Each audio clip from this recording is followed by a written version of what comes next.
Good evening. Welcome to the regular bi-monthly town board meeting for the town of Tuxedo on Monday, November 27th, 2023. I'd like to call this meeting to order at 7:03 p.m. Would you all please join us in the Pledge of Allegiance? We pledge allegiance to the flag of the United States of America and to the republic for which it stands, one nation, under God, indivisible, with liberty and justice for all. Thank you very much.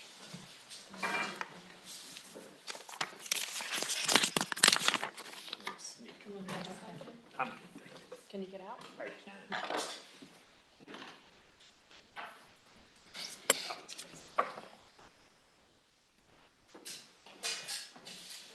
Tonight we have the pleasure of formally swearing in 3 new full-time officers to the Tuxedo Police Department. This is a day we've been waiting for many, many months, and we're proud to have accomplished this task and to rebuild our police force to the strength that we needed. I'm going to lead the oath of office and, of course, look to our chief of police to also help us welcome our new officers formally to the force. And this microphone doesn't amplify anybody's voice. It's to make sure people at home can hear us and also that this is recorded. So how we'll do this, first we'll start with the oath of office for our 3 new officers. And we'll do it with one reading of the oath, but it'll start out that I ask you to state your name. So we'll go through the 3 officers individually stating their name, and then we'll repeat the oath of office in phrases, so you don't have to try to remember everything that I'm saying here.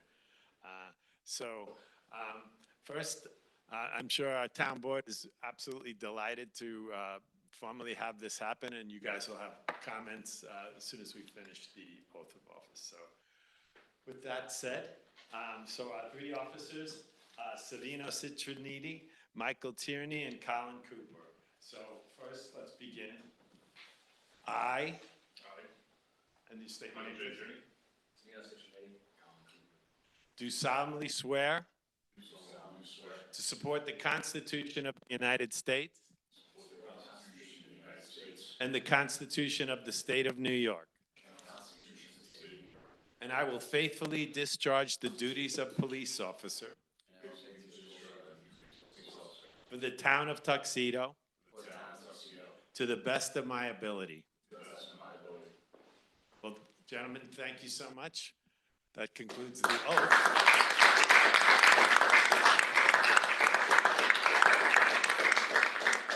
Chief, if you'd like to say a few words, please. Well, Tuxedo Police Department has a long history of welcoming and choosing only the finest officers to serve here, and these 3 definitely fit in. So welcome. I'm sure you're going to do great jobs here. Thank you, Chief. I think I'll open this to any welcoming comments from our board members. Maybe move from Jay down. Welcome. Write speeding tickets. Well, welcome, and I look forward to getting to know each and every one of you. So it's been a long time since we have been wanting to have a full roster of police officers, and we're so happy that you guys are here and that now we do have you all here to serve our town. So welcome. Congratulations, guys. Looking forward to working with you going forward. Congratulations. Thank you. Now I have the distinct honor of administering the oath of office as a promotion to now Detective Gerard Shiloh. So we only need to say one name now this time. So I state your name. I, Gerard Shiloh, Do solemnly swear do solemnly swear to support the Constitution of the United States to support the Constitution of the United States and the Constitution of the State of New York. and the Constitution of the State of New York, And I will faithfully discharge the duties of detective and I will faithfully discharge the duties of detective for the town of Tuxedo for the town of Tuxedo to the best of my ability. to the best of my ability. Congratulations.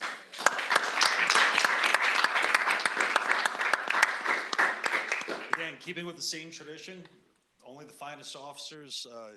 Gerard Shiloh has, in my year here, been instrumental in a number of different investigations, does an outstanding job, and it's very well deserved. So congratulations, my friend.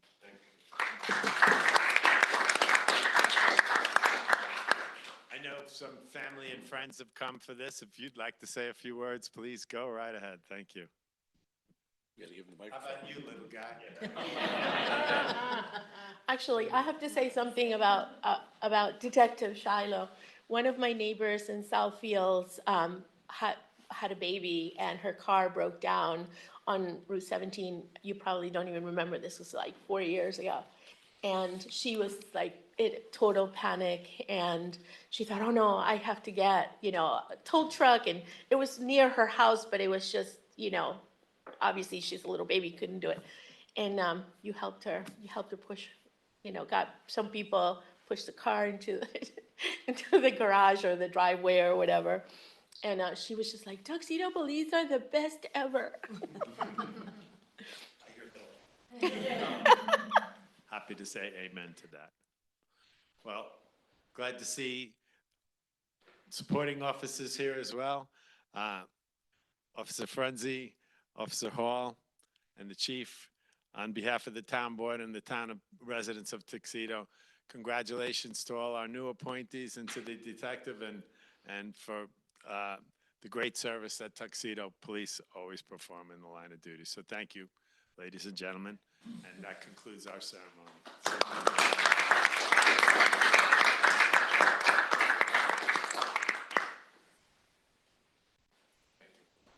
You know, you guys are welcome to stay for the meeting.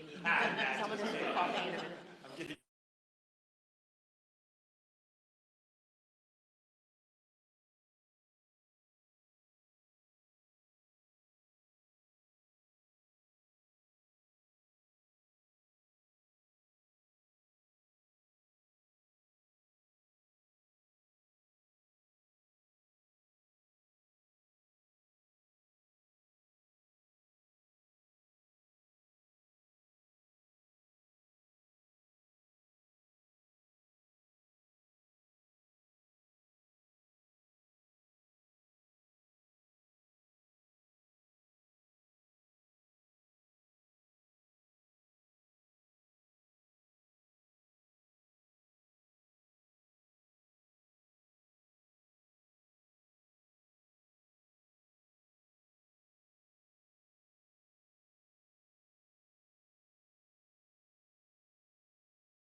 our meeting. First thing on the agenda is a public hearing. Relates to the franchise agreement with Cablevision of Rockland Ramapo LLC, which is, I believe now Altice Cable, but still operating under Cablevision of Rockland Ramapo. Is that accurate? We'll be conducting that public hearing in just a moment. We do have Frank Oliva, Director of Government Affairs from Altice, and Roger Connor. oh, Roger Connor, C-O-N-N-E-R. Also from Altice.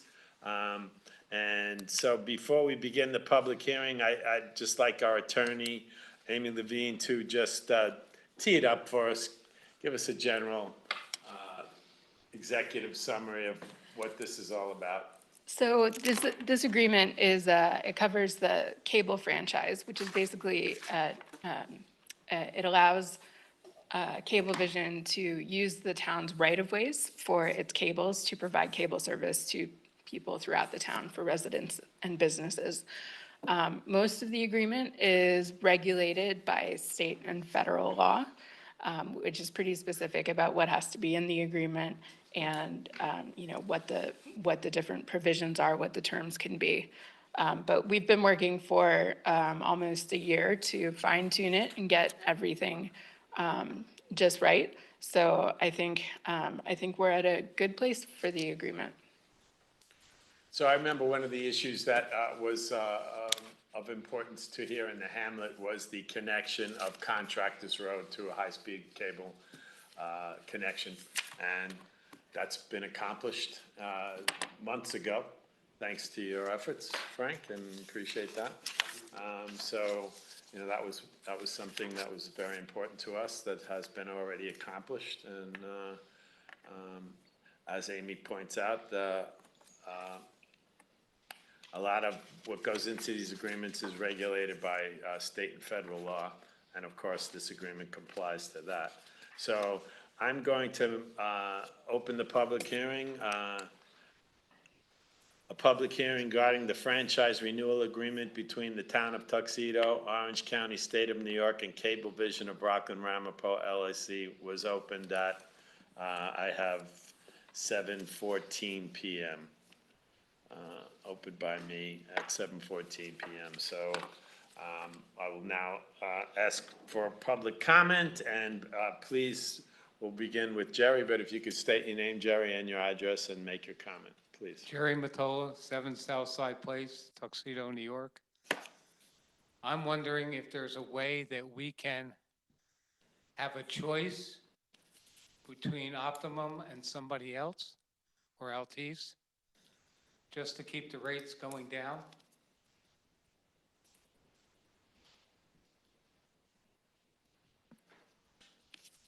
I think all you need to do is convince somebody else to show up.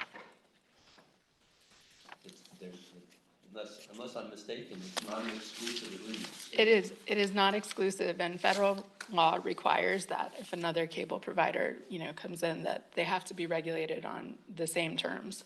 So all of the providers are equal. So, you know, convince them to come here. That's all.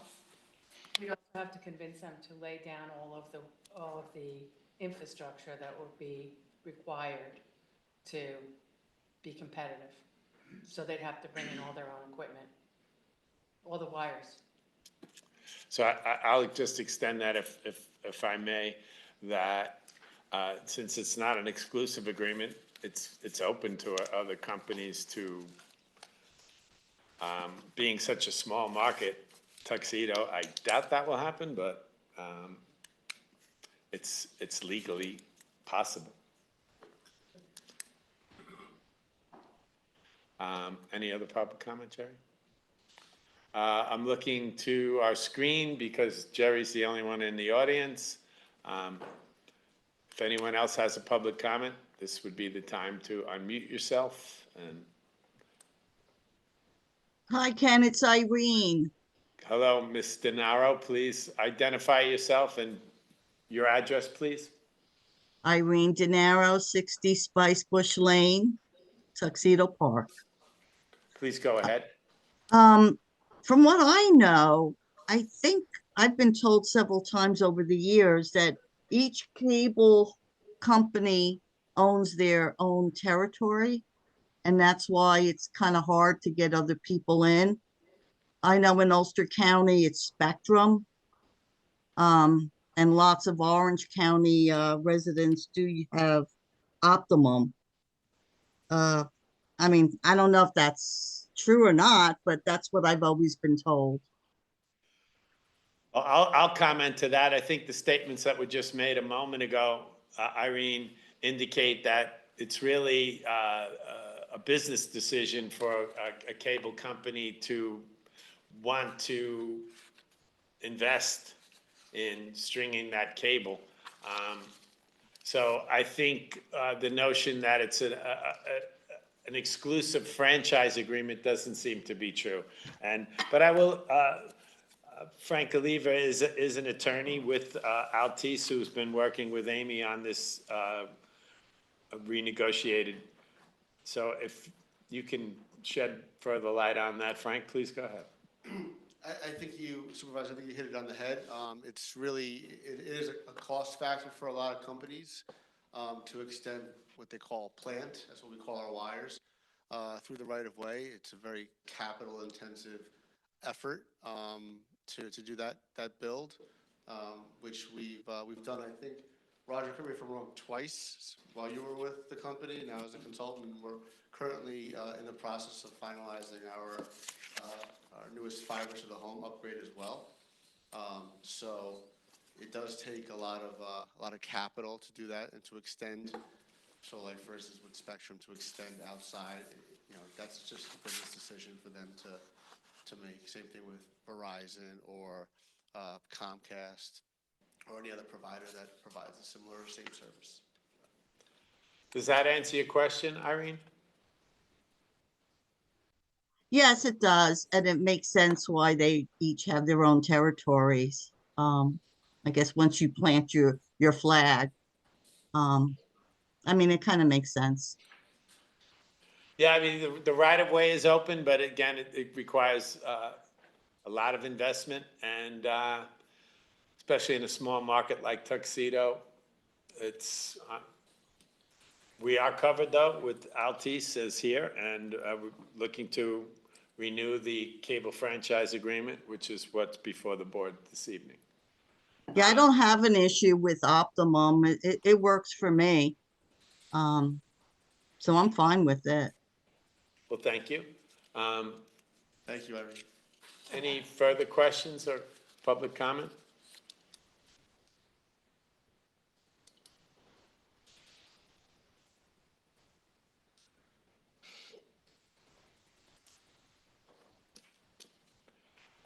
If not from the public, any further questions by the town board?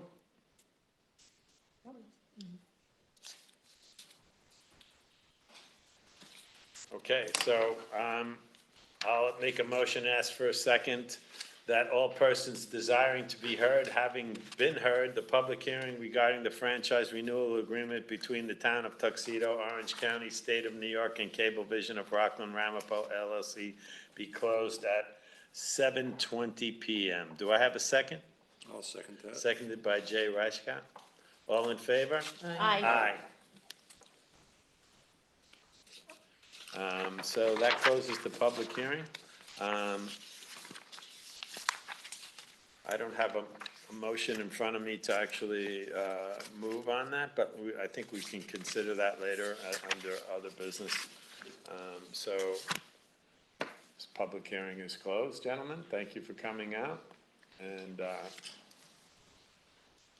We'll be voting on this later tonight. I'm thinking we will. Yep. Timmy, is Have there? the agreement?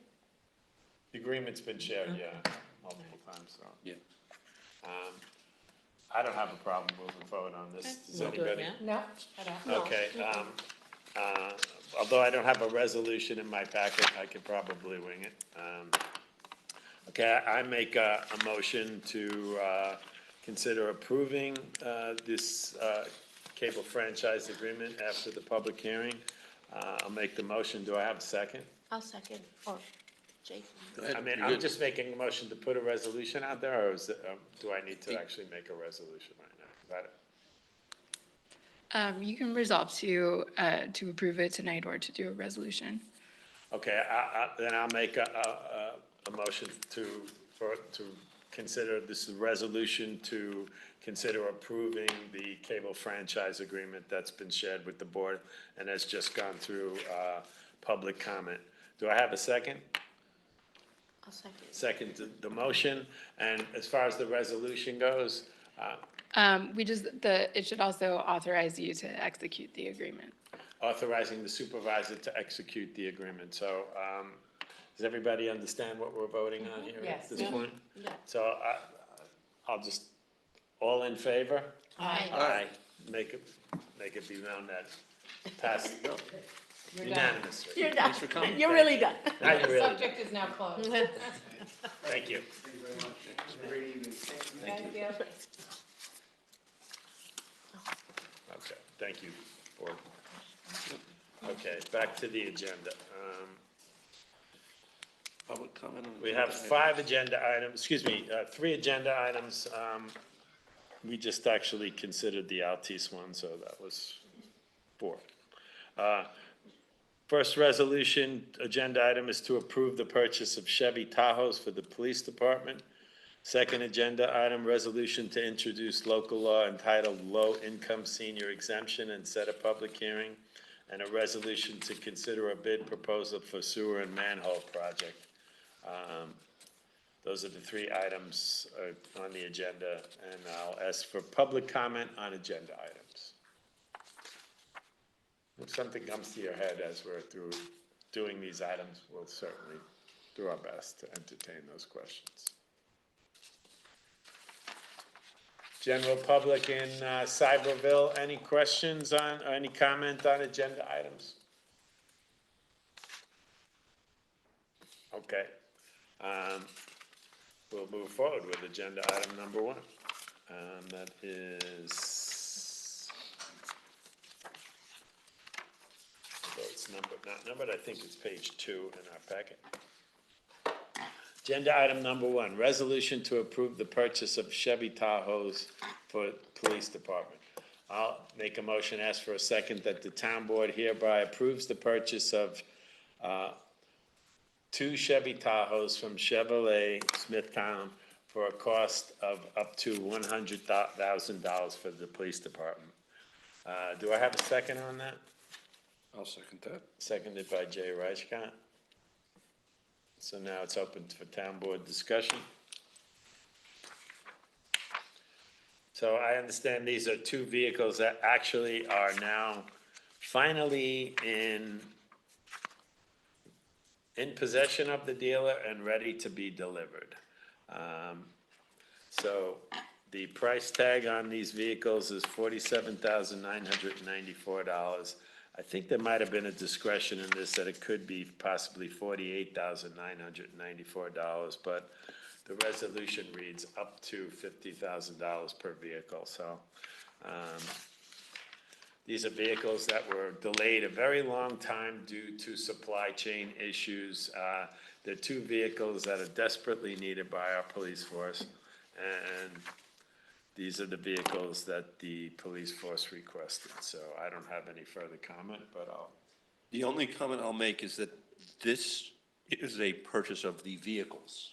All of they really are bells and whistles, flashing lights and whatnot isn't going to be an additional package. that is correct. And my understanding is that's going to be an additional, Approval. it'll be an additional approval and it'll be an additional cost of something on the order of $25,000 for the pair. That's, Both. yes, Yeah. each. And we already No. approved that. Yeah. Yes. Yeah, yeah. It's not new, right? No, That's none what of you're this saying. is new. None of this is new. This is Right. just, Yeah, It's finally coming to fruition. right. I have a Majority, question and I can't figure out how to raise my hand anymore. Well, you're okay then. Go ahead, Mary. Thank you. Were these vehicles budgeted for? Yes. Okay, thank you. that's all I got. Any other board member comment? No, I had the same comment as Jay. is that Yeah. There's the additional cost of the bells and whistles, which we already had looked at and approved along with this, so it's all part of the budget, Yes. yeah. Do we need a budget modification for the 25,000 extra? Or was that also in the Are budget? you talking about for the For the peripherals? extra? Yeah, was that in the budget, or do we need to just do a budget modification? Since we're not considering that right now, I'd respectfully just stay focused on the purchase of the vehicles, and because Okay. Any further questions about the vehicles? I'll ask for a vote of approval. All in favor? Aye. Aye. Okay. That one's done.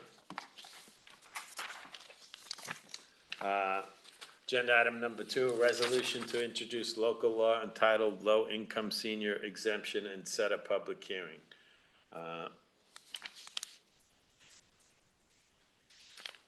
This is an issue that was brought before the town by the town assessor. I'll read the local law that's being proposed. Again, what we're doing tonight is really just setting a public hearing. But the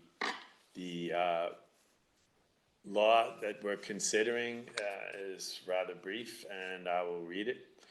The Town of Tuxedo local law number to be established for 2023, real property tax exemption for senior citizens. Be it enacted by the Town Board of the Town of Tuxedo, County of Orange, State of New York as follows. Section 1, Article 1 of Chapter 88 of the Code of the Town of Tuxedo entitled Senior Citizens Tax Exemption, Section 88-3A, is hereby amended to incorporate the New York State Real Property Tax Law 467 definition of income for purposes of calculations of exemptions and shall read as follows. 88-3, qualification for exemption. No exemption shall be granted under the provisions of this article.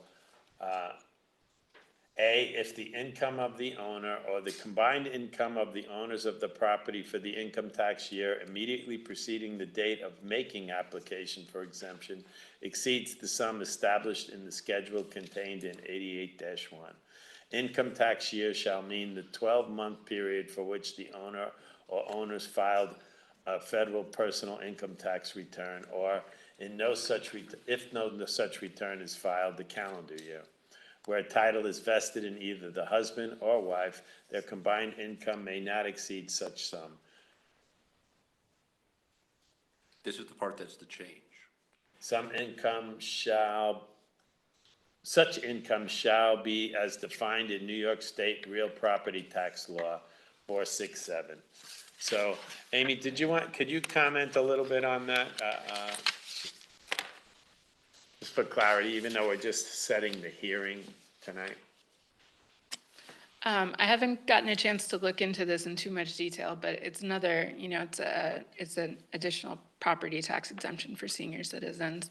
And, I've been informed by the other attorneys at the firm that, this is a good thing and we want to do it. I understand this is to be in compliance with changes in New York State law as well, so we're trying to stay in alignment with that. And that's exactly what this is. There's the whole block of text that you didn't read, which is what it used to say. And to bring it into line with the state, we're just changing everything that the town had defined to simply say, to match the state definitions.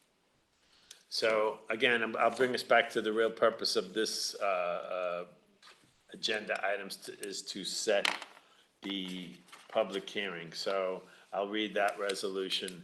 Be it resolved that an introductory local law entitled Real Property Tax Exemption for Senior Citizens be and it is hereby is introduced by, I'll put my name, Ken English, before the Town Board of the Town of Tuxedo in the County of Orange and State of New York.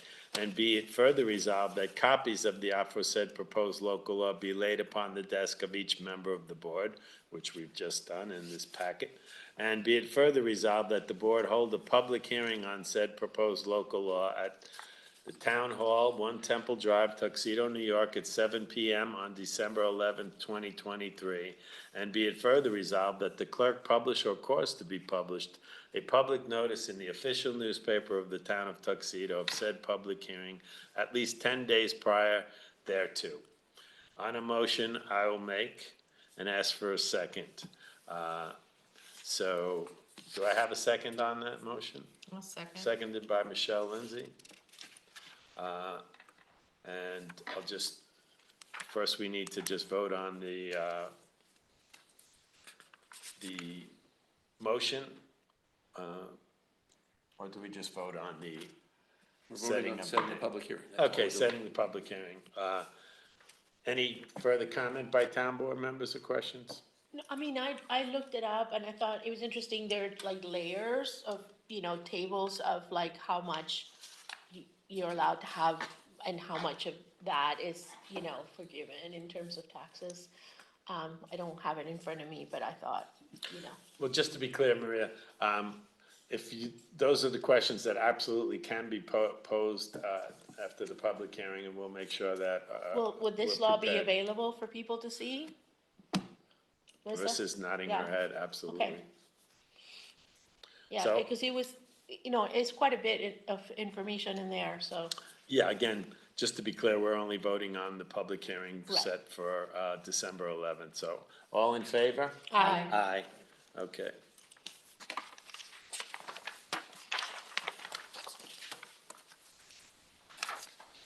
Agenda item number 3, a resolution to consider the bid proposal for the sewer and manhole project. I'm gonna make a motion and ask for a second that the town board of the town of Tuxedo hereby, I'll say, considers accepting the bid for sewer and manhole rehabilitation submitted by, well, it was submitted by, It was submitted by Town. Sean. Oh, TAM Enterprises. I thought it was, was, So there's two There are, proposals. Right. That's for you to decide which one, and then we'll insert that in the right. okay.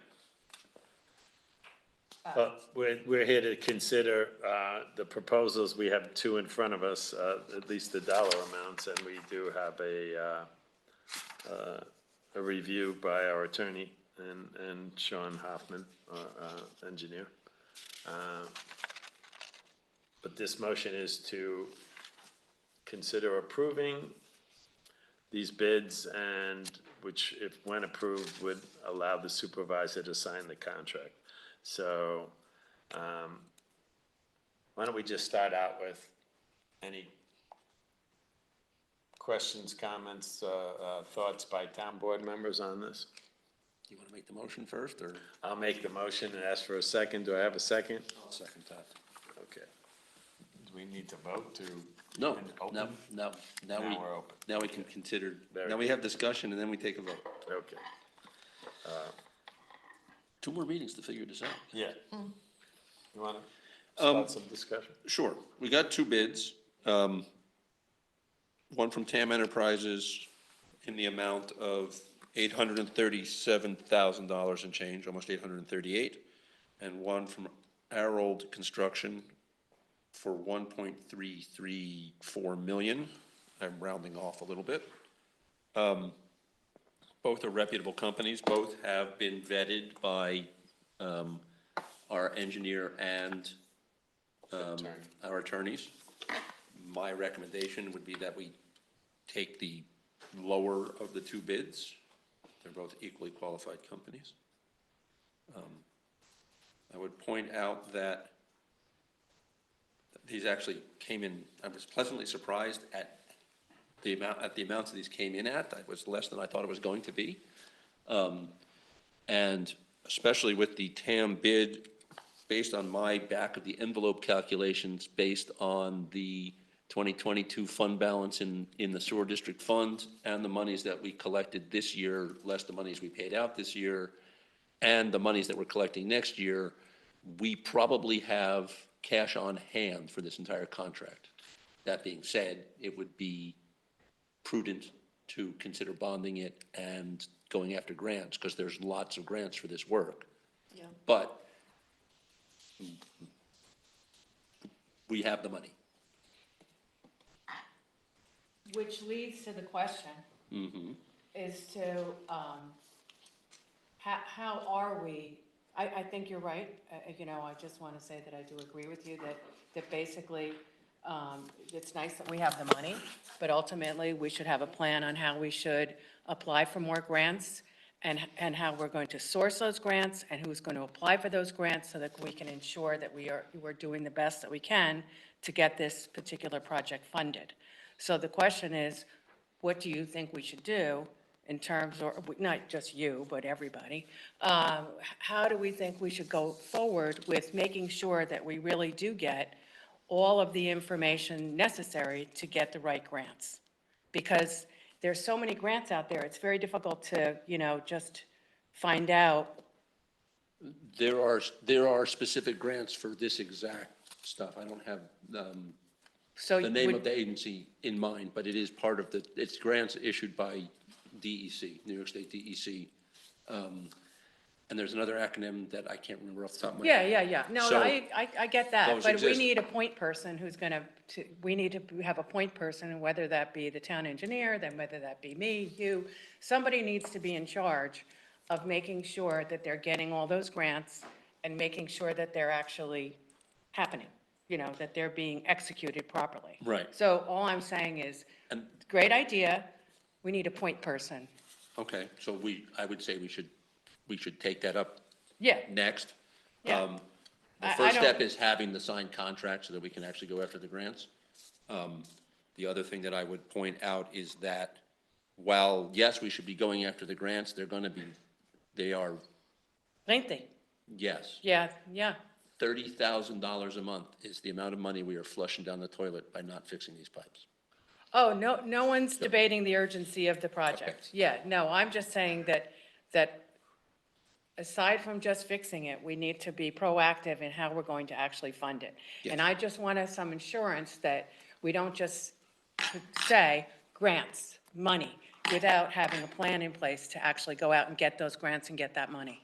Well, That's and all I'm saying. Yes, we also have $177,707.20 left from the ARPA grant, which is specifically approved for This sewer water Okay. issues. So I think we can definitely use it for that.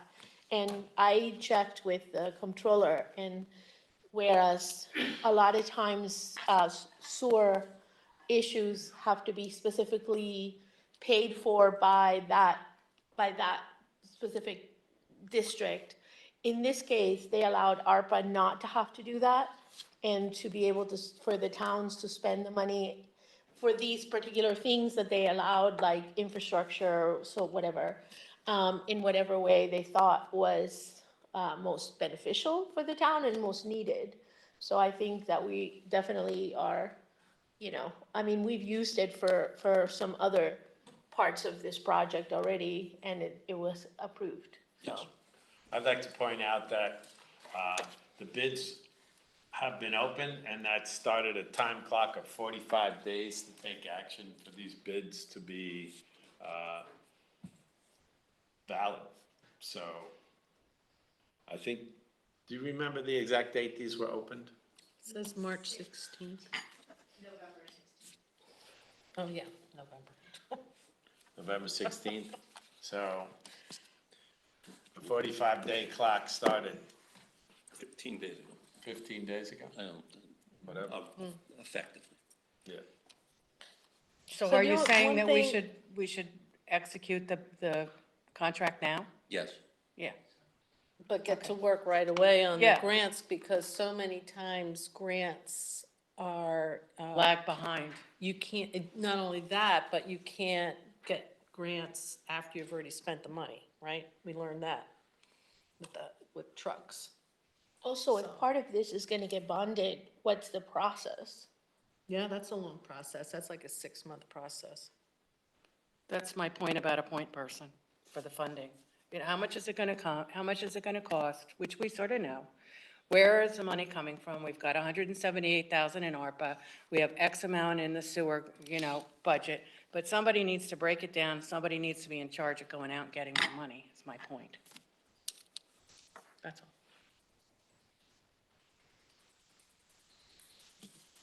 Let me just read from our consultant's memo to us.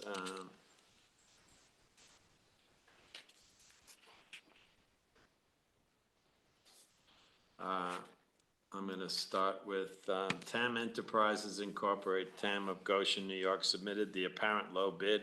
Their bid included the required bid security, qualification statement, non-collusive bidding, around the Divestment Act and Sexual Harassment Prevention certifications. TAM has recently completed the repairs to the Tuxedo train station for the town in our opinion. Again, this is from the attorney and think this is town engineer. They possess, I think he meant to say they possess. They possess the knowledge and experience necessary for this project. We spoke with a representative of TEM, and they are prepared to proceed should you choose to make an award. The legal review, we have provided copies of the apparent low bidders' proposals to attorneys Trotter and Levine for their review. We presume they will report to you directly on the determination of legal sufficiency. Should you decide to make an award, we will provide copies of documents for contract execution, financing. Prior to awarding the contract, we recommend you confirm with the town finance department that funds are in place to cover the total cost of the project. So, I'm just gonna pause there for a second, because, It's December 31st. sorry? December 31st is 45 days, according to this, right? Right, okay, so basically by the end of this year, obviously. So it seems like we should really confirm that we have, Well- if the attorneys agree, that we should make sure the funds are in place to cover the total cost of the Absolutely, project. and even if we're considering, going for a bond on this, it seems like either that would need to be securely in place or just the, absolute, verification that $837,866 is at hand to cover. Well, isn't there also a 10% override? I mean, plus or minus 20% usually is what a contract. I mean, pick a number. This is, the contract amount is what's, no, Here. yeah, but I mean, usually in a contract, they say that they could in fact be over by X amount. They give themselves latitude. this is the number that they proposed based on the unit prices and the count. Okay, so you don't foresee it like an overrun? I can't predict that, but I mean, they have not. Oh, I'm just saying, provided should we? I mean, anytime I've ever done a budget and somebody tells me something's $900,000, I always say, let's just prepare for, say, 10% more. Yes, I think it would be prudent to assume that there may be Like an over. variations, Yeah. or there may be an underage. It all Yeah, depends on 'cause it's a big how it project. goes. It's a Yeah. big project. Yeah. The, We want to make sure that we have the funds and have the latitude to, if they need a little extra, make sure that it's done. right, well, yes, you are correct. Would that come in the legal review when That's my question. our attorneys have a chance to look at it? I believe they've already looked at it. Oh, The okay. report that I got was they've looked at it in the form of the bid is correct, but sorry, let me be quiet and let you talk. Yes, we did look at it, and the bid is correct. Does it have an extra, so we would prepare ourselves to have extra just in case for budgeting purposes? Yes. Yeah. And again, we have, over the last several years, built up the fund balance in Yeah. built up the fund balance in the sewer district precisely for this purpose. Good. And based on the fund balance at the end of 2022, because we don't have a 2023 number. Correct. But knowing what we collected and paid out, the current fund balance, as I estimate it, will cover this, not counting the monies that we have already budgeted to collect for next year from the Hamlet Sewer District, which covers the cost of operations and additional monies to help cover this. And not counting the almost $200,000 In that we ARPA. have from ARPA, Right. 77. and The money will save. $30,000 a month that we will be fixing, we can use to fix the pipes instead of simply throwing the money down Yeah, the sewer. well, The money is at hand. If we can get grants, great. If we decide we want to bond it and spread the cost out over the next 30 years or so, which is typical of this kind of project, great. Okay, but I go But- back to my point. Who's going to make that decision? Who's going to prepare a report that says, here's option A, which is everything you just said. here's option B, which is if we were to bond it, what would be involved in that? And where and who is going to be able to go after grants? Well, I'm going to first of all, the question here, even in Sean's memo from November 21st, again states, prior to awarding the contract, we recommend you confirm with the town finance department. That's not very far away, and basically, we're talking with Carrie Alley and could confirm with our Cooper Harris, but we will first determine, do we have the money on hand to cover the cost of this project? Doesn't mean we shouldn't also seek bonding the project, but if we have the money on hand, we can approve and start moving forward. That does not mean in anything I would understand that we couldn't proceed with bonding the entire project. So that needs to be, Solid, solidified. yeah, and Okay. that would need to be done before the next meeting. Okay. Well, bond anticipation notes are also, that doesn't take a long time. Okay. That's like one transaction, but actually going out and bonding it and getting them rated by Moody's and all of that, that's Yeah, I what mean, I takes a figured, while. I think we did one bond before, and it seemed to take a while. It does, yeah, but actual just bond anticipation notes Okay. wouldn't. Oh, okay. And if I we don't know can anything say we have the money, and then if we're not, this is not a penalty, if we have to eventually bond it, then that would be good. That Okay. way we're not spending, all this extra money on water Yeah. for no reason. So I guess in my mind, the discussion doesn't seem to hinge on whether we should accept the lowest bid. Or, because I've heard the word urgency of getting this project done by at least one person on the panel here tonight, which I would urge, I think Jay alluded to it, and I can tell you, there is urgency to complete this project for the points that were raised. The expense of not fixing this is to the tune of $25,000 a month extra expenses for the inflow and it's inflow and Inflow and infiltration. Infiltration, And it thank is you. close to 30 between the additional fees that we pay to the new sewer plant to process clean water, and the additional fees that we have to pay to run the old plant to handle overages. Yep. And the issues that we have with the DEC, because we have to close the old plant to get out of those issues.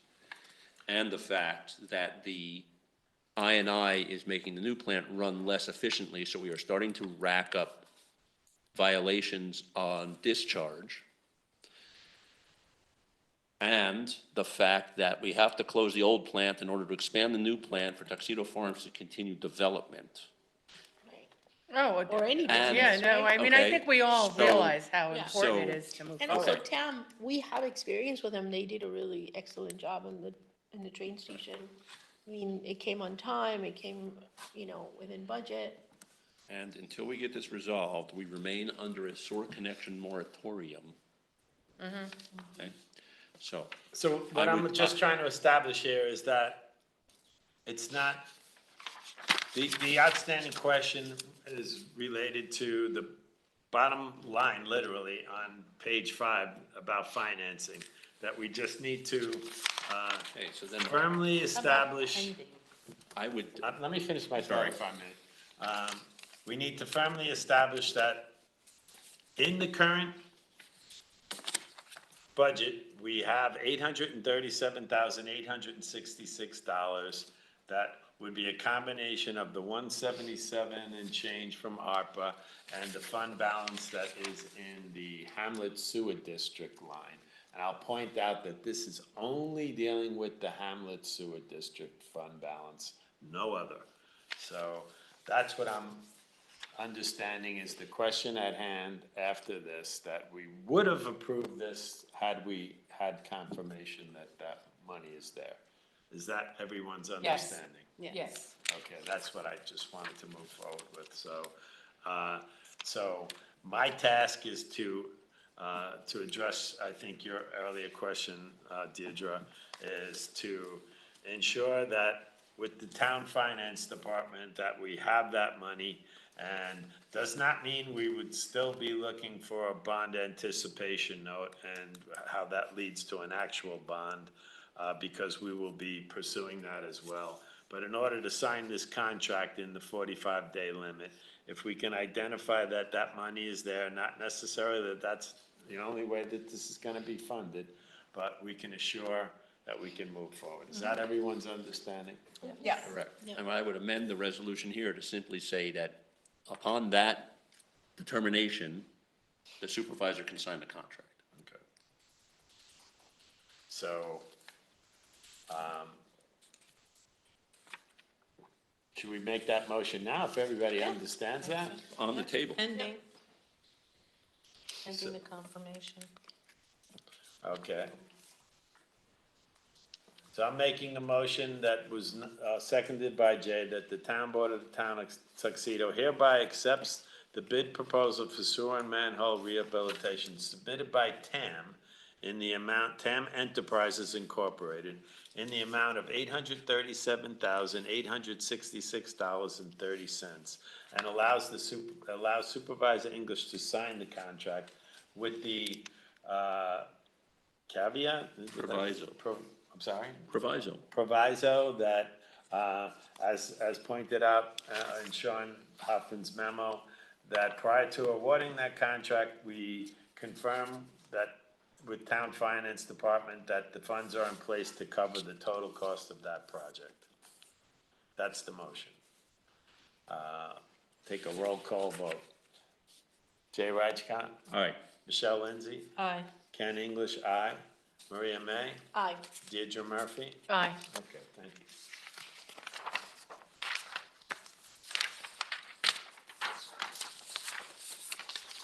you. Can I ask a question? Sean? Sorry, Rick Marsh. Can you Oh, ask? Sean's here. Sean's here. Sean, excuse me just one second, Mr. Marsh. Sean, I'm not sure when you joined on, but we did make a motion, we did pass the resolution to accept TAM's bid contingent on me working with the town finance department, which is basically myself and Carrie Alley, that we identify that we have the full sum available to move forward with that contract. That's what, I'm not sure when you joined on, Sean, but we literally did that 2 minutes ago. I had heard the motion, Supervisor. I would ask that once you do make that confirmation, that you let me know so I can issue a notice of award to the contractor. And that notice of award is what they use to obtain their performance attainment bonds. And those bonds are what we need to sign a contract. So as soon as you let me know that you're satisfied financially, then we can move forward. The only other thing we're looking to pursue is a bond anticipation note. And, you know, we just wanted to verify that we do have the cash on hand, but it doesn't mean we're not going to pursue a bond to do this, but just that we can make sure we proceed within the 45 days proviso, which ends on December 31st. So we just wanted to make sure we moved that forward. Right, but Sean's talking about a different kind of bond. Oh, I understand that. Okay. I understand that. Thank you, Bill. If that ban process is going to take you out past that 45-day period, which just coincidentally corresponds with the end of this year, then just let me know when that is, and I will seek an extension from the contractor if that's necessary. Okay. Sounds like we have several options there. Mr. Marsh, please, you can unmute yourself. Hi, Ken. Thanks. Sorry, I'm not in town. I wasn't able to attend the meeting. Is this bid for the entire Hamlet project, or is it just the main line coming out of the racetrack? John, you want to tackle that one?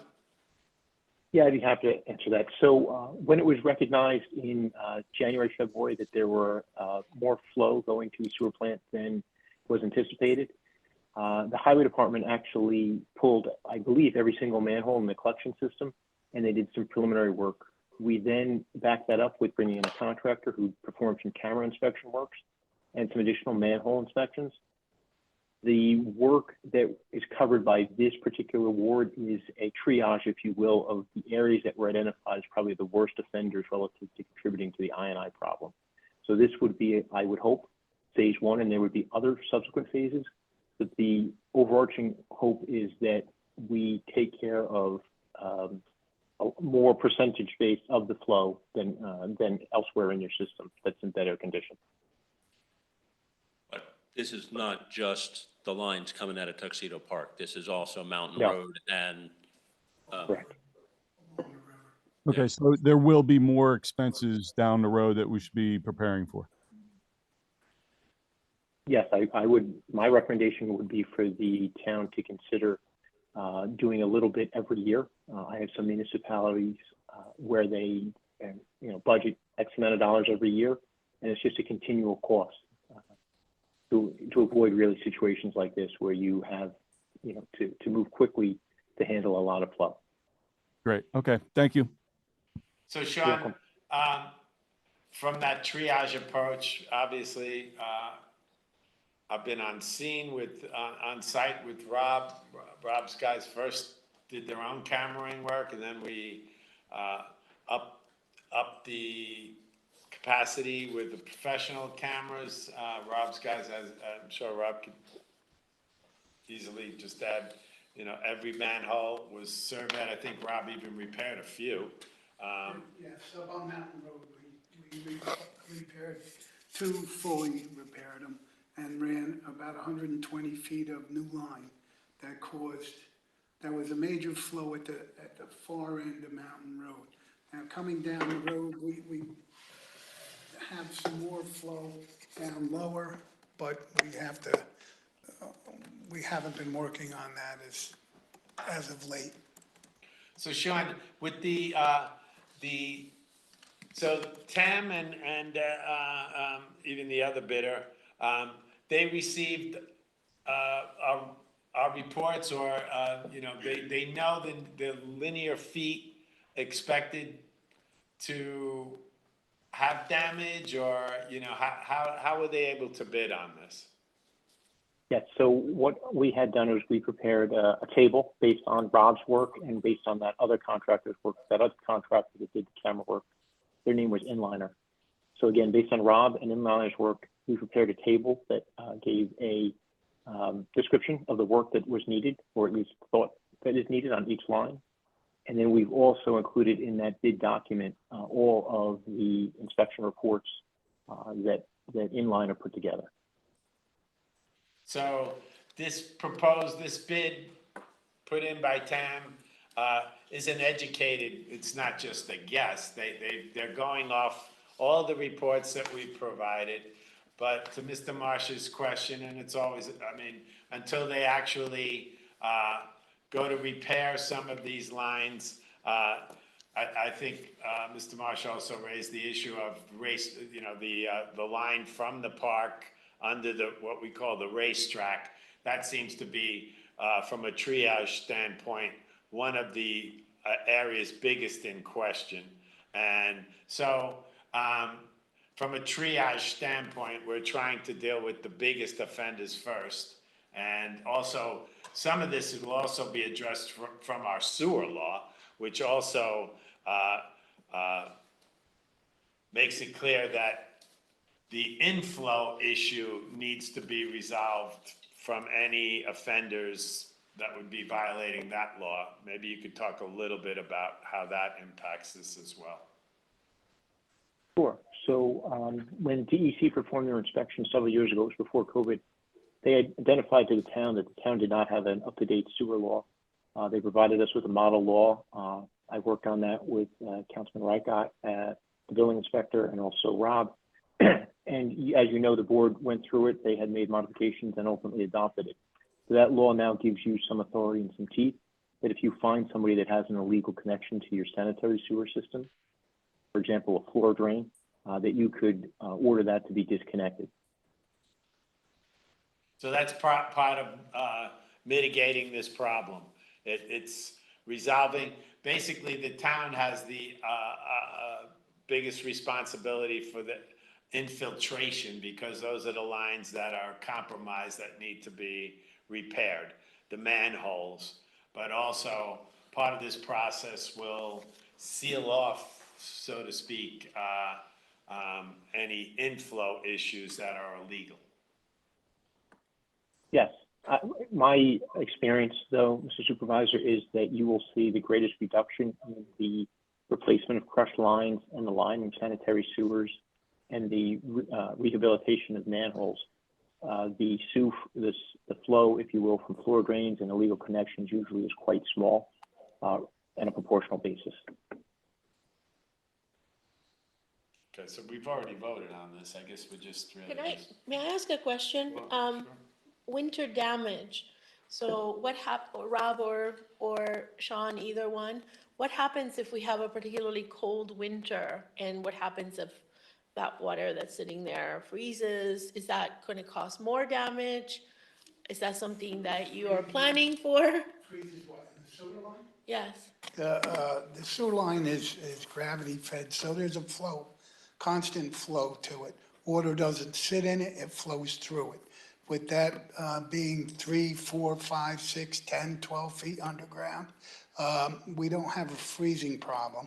We have a more of a inflow problem, or too much groundwater getting into the system. Okay. And if the ground freezes and the water that's getting in freezes, it may slow our inflow at that moment. But we'll, unless we line the pipes and fix the manholes, our problem is not going to abate. Thank you. You're welcome. That's it. Okay. I think we moved past that item, and I'll do my due diligence and work with Carrie tomorrow. But we do have a other business item that's actually in our packet. What's your updates first? You're gonna jump to other. I'd like to go to this other business just to get this done first, because it's kind of a resolution that wasn't part of our original packet. I don't have the memo in front of me that, yeah, you could pass these around. I make copies for you guys. A memo from Brad. Yeah, I don't have the memo from Brad in front of me. Oh. I don't have it, but I can paraphrase it. Please, go ahead. So to set this up, there's an 88-acre parcel that's part of the northern tract of Tuxedo Farms. It is essentially the corner of Long Meadow Road and Warwick Brook Road. 88 acres. The southeast corner. Which is the acreage that the school looked at as a possible site for a school and fields at some point, right? Because I went over and looked at it. Yes, prior to the signing of the special permit, when there was some question of alternate school sites, that was part of the area they were looking at. So that's the No. site we're talking about? That's the site we're talking Okay. about.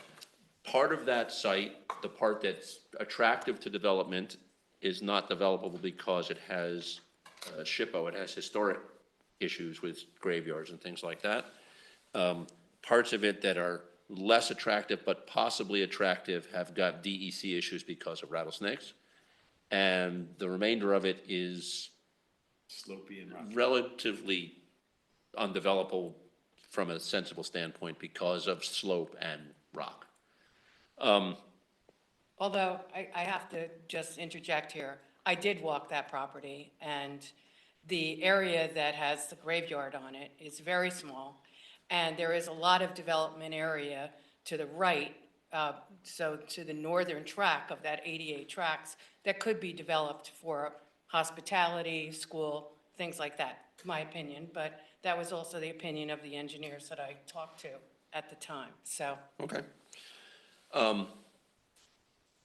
In any event, that is the LIO tract. The special permit is set up so that the developer, after a certain period of time, pays pilot payments in lieu of taxes on that property, which would then be balanced by taxes should they develop it. And then after that area, after 10 years of pilot, the pilot goes away, and there's a lot of other conditions. The developer has the opportunity to donate that land to Pipsy for conservation easement. And if they choose not to do that, they can choose to do it to some other agency for conservation, thank you. But they need to offer it to the town first, and the town has to approve it not going directly to Pipsy. So right before Thanksgiving, Related sent the town board a letter that said, we want to donate it to somebody other than Pipsy. The name escapes me at the moment, but Open Space Institute. yeah. I'm not sure the word donate is accurate, but. Transfer. Transfer is definitely the word. Transfer it to them. So that's where we are. This resolution that got circulated today furthers that process. So just to clarify, so Related can gift this property to the open space organization that you're, or to Pipsy, Yes. or to the town? Well, No, the memo that, Brad, I was able to pull Okay, it good. up, it says,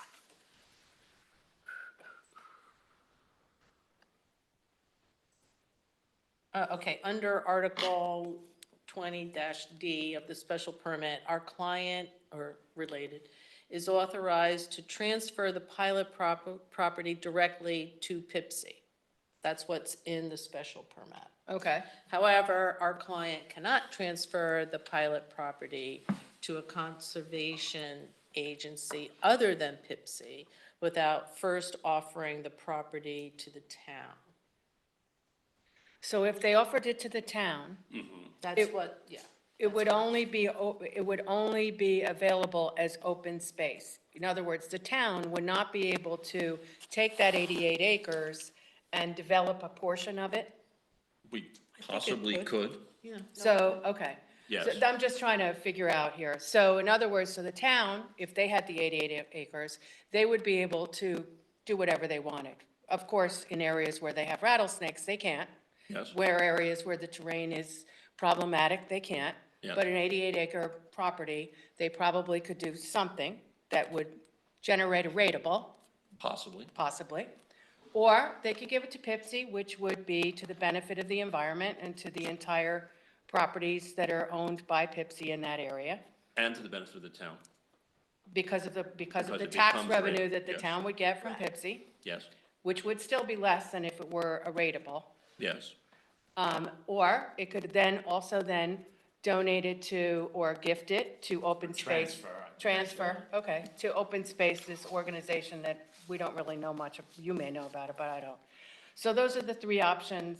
Would open space, pay us the same way that Pipsy pays us? Well, Yes. they Or would, in this pay the current in this, taxes. they would pay what the taxes are currently, which. So they would The pay fif- taxes the the same way that 50,000. Pipsy would pay taxes. Absolutely. I think that's your, Right. okay.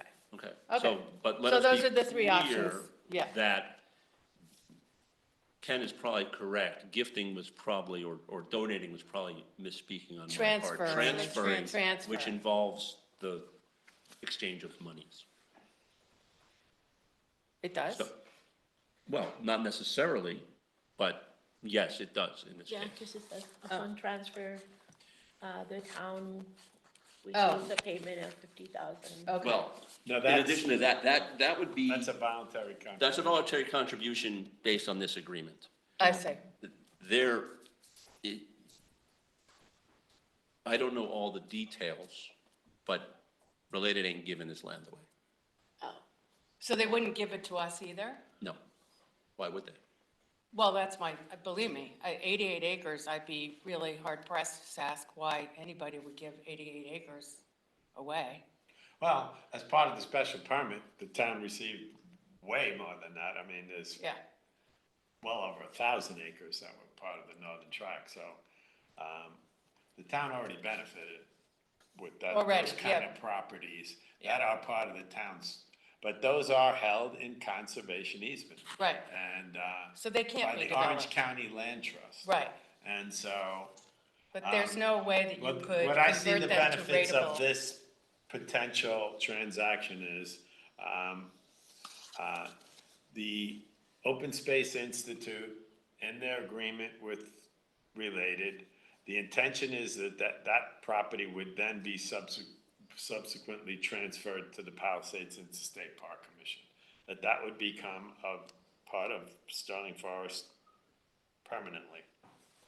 And as with other state lands in Tuxedo, they're subject to paying property tax. So I'm thinking it'd probably be at the exact rate that it is right now because it's undeveloped land, what they're paying on right now anyway. So I'll get to you in a minute. No, thank you. So I don't understand, why do Let me they just want? finish my thought. I actually didn't I finish thought what you the were- benefits are. So, it would, in perpetuity, keep the land in conservation easement because it would be owned by Pipsy. They'd continue to pay the property taxes that they do on undeveloped land, similar to what we did with Beckman's assessment of all the properties. And then, as an added bonus, Related is willing to give us a one-time sum that would be considered a voluntary contribution of $50,000. So that's the benefit of agreeing to this. And I'll state openly, I totally believe in keeping that piece of property in conservation easement. I'll also point out, because of the lands that are adjacent to that property that have already been donated to the town, and our town property will become way more interesting to the New York State Park System to add that, because they want contiguous property lines. So, if our goal is to preserve Sterling Forest, this is an opportunity to do that. Get $50,000 and also increase the state's interest in the properties that are adjacent to this parcel. And I'll be very transparent. That would be my goal, to preserve the status of those conserved lands. It's always been my opinion on that. Just laying it out there. I have a comment, but wait. I you had just have a comment question. first. I mean, I don't understand, why are they transferring it to this Open Space Institute, which is going to eventually give it to Pipsy? Why do it that way? Well, because not the word just- is intend. It's not promises, it's intent. I have a problem with intent. Although I agree with open space and conservation of all properties, I think that we have to take a look at the totality of all those properties together and come up with a plan that includes all of those properties. I don't like doing things piecemeal. I think we should look at all those properties and decide how we want to approach that, because there's many properties involved here. This is one piece of a very big piece. And I would like to see a strategic plan on all of those pieces. Well, if you're referring to the pieces that are owned by the town, they're already in conservation easement, and that's basically all Right. they can be. Right. So the plan is, to me, the options would be, if Pipsy is interested in buying them, because right now we're holding on to them under conservation easement and not gaining any taxable income whatsoever. Well, it would be good to see how big they are, how much we intend to get, so that we can budget for it and we can have an understanding of what the town can benefit from that. So. Because does so anybody the have that map- number? Yes, so Yeah. the maps of those properties were put We- together and given to you earlier this year. Yep, we went over them, and I remember going over them distinctly. I also remember going over some that we decided not to, that would not be included, some would be included, but that was the end of the conversation. So we never mapped out exactly what the way forward was, what we intended as a town to reap in terms of the benefit of the taxes.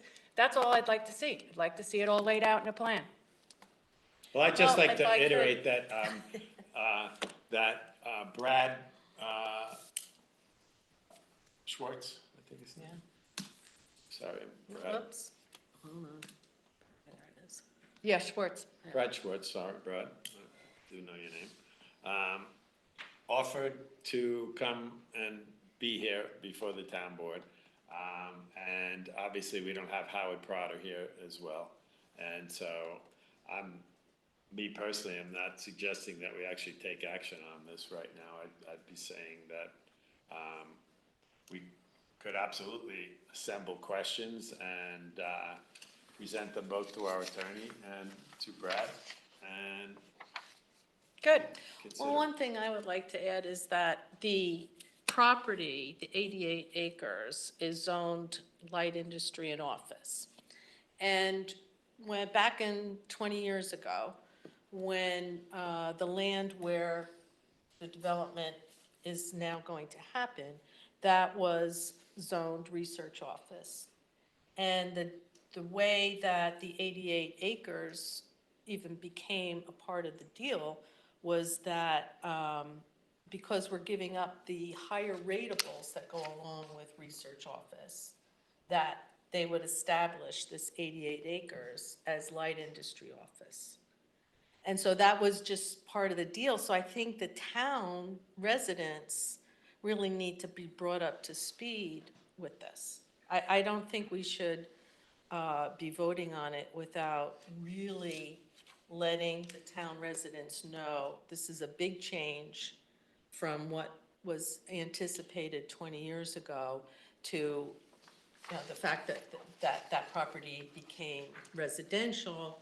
That's why this 88 acres became light industry office to compensate the town for losing the higher ratables. So I think it's really something that's important for the residents to be brought up to speed on. Well, Now, I know it's part of the special permit, which I'm anticipating you might say, but I just still think that there's no sense to rush into this. That I think we need to let the residents know, because it's a Well, huge I think I just said a change. moment ago that we will table this to at least the Yeah. next meeting. So Let's do let's that. not say we're rushing into it, because we're not. No, I'm not saying we are. I'm just Okay, saying well, that, let me clarify you that. know, okay, if I made that sound, but I think that somehow we have to let the residents know that this is a big change. Well, the residents and the town board, we do need to understand all of, in order to make a decision, so yeah, absolutely. Well, and So also, I the thought, questions just need to be posed in a timely fashion, so we're gonna address this again. I will be asking Zarin and Steinmetz to be here at the Okay. next meeting with Howard Trotter, attorney, to be able to consider any questions that are posed. And I would ask that those be posed within a week, not the day of the meeting.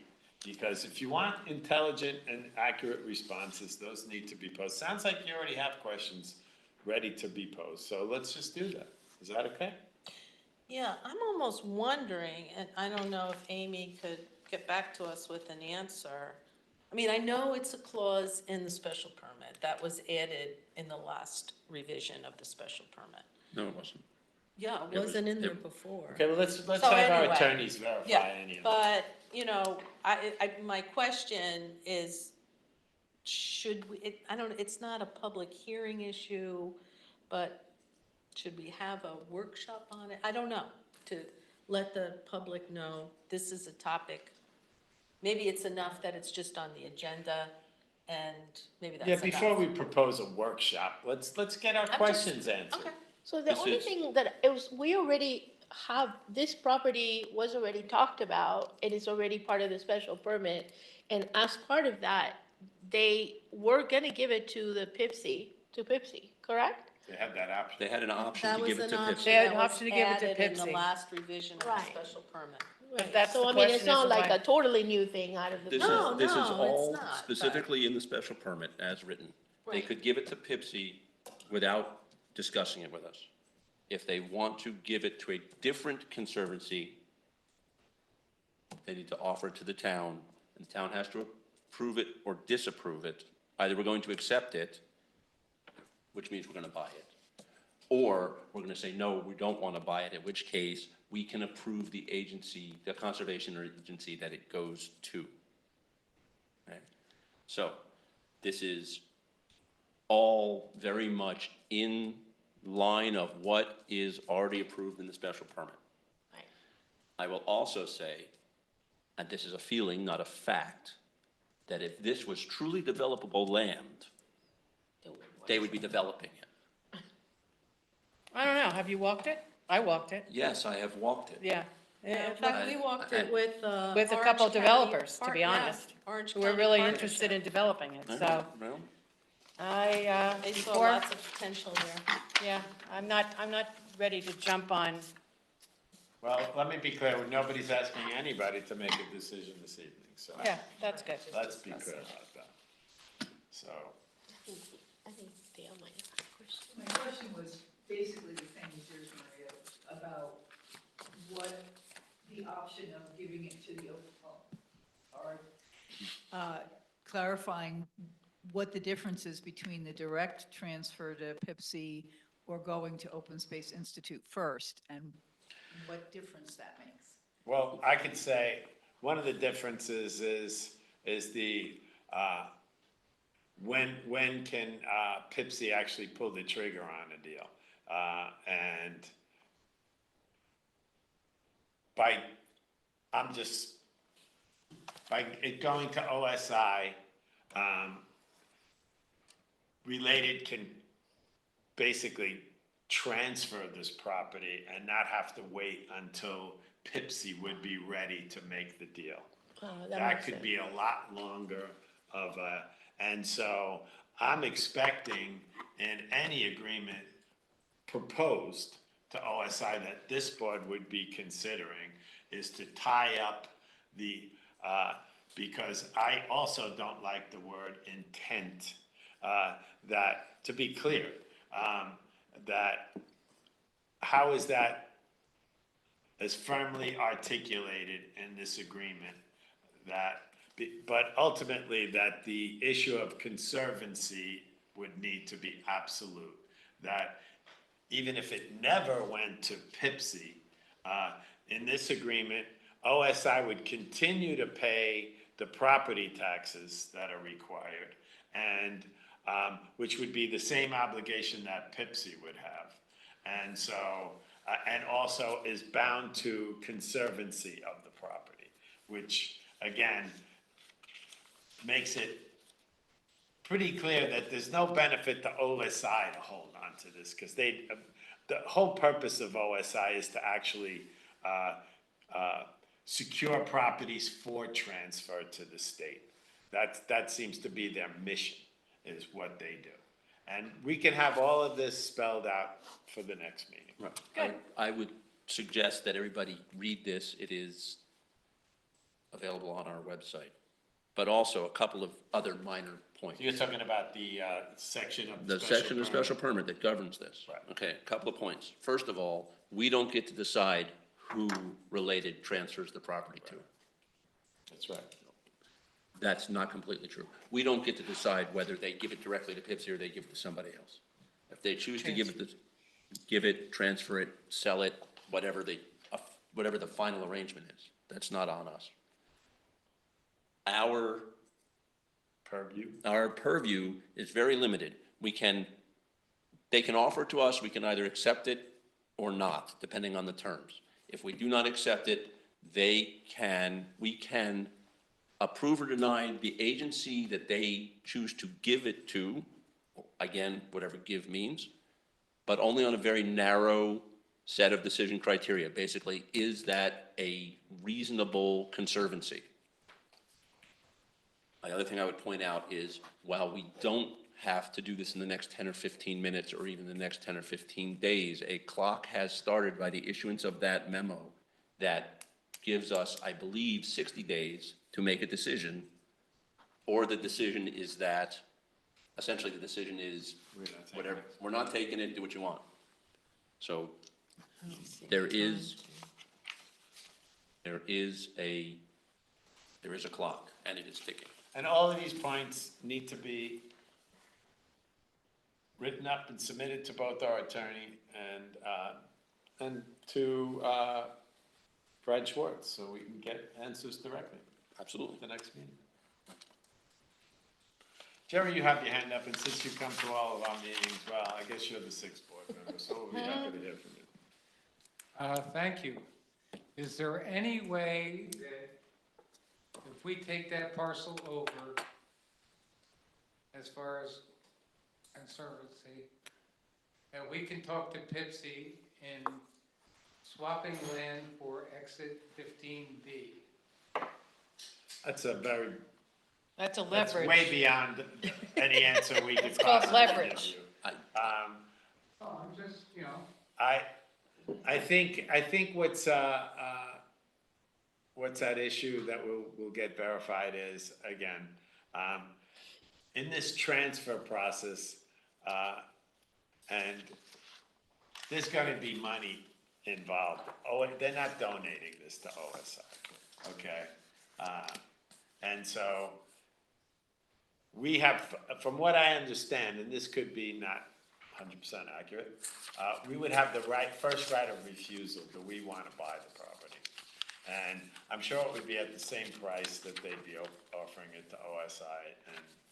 And so, first of all, we have over 1,000 acres we've already gained from the special permit that removes it from the tax rolls. So that's not beneficial to the town, removing it from the tax rolls and having to spend whatever the price of that 88 acres is.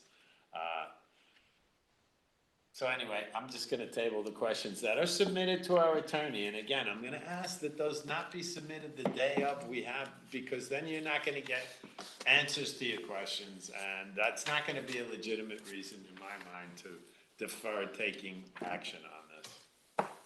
That's how I feel about that. But all questions will be posed to our attorney, to Brad Schwartz, and you can be assured that this will be a topic agenda item at our next meeting. So unless there's further comment from town board members, I'm just gonna table this because we're not taking any action on any of this evening. So, department update seems to be next on our list.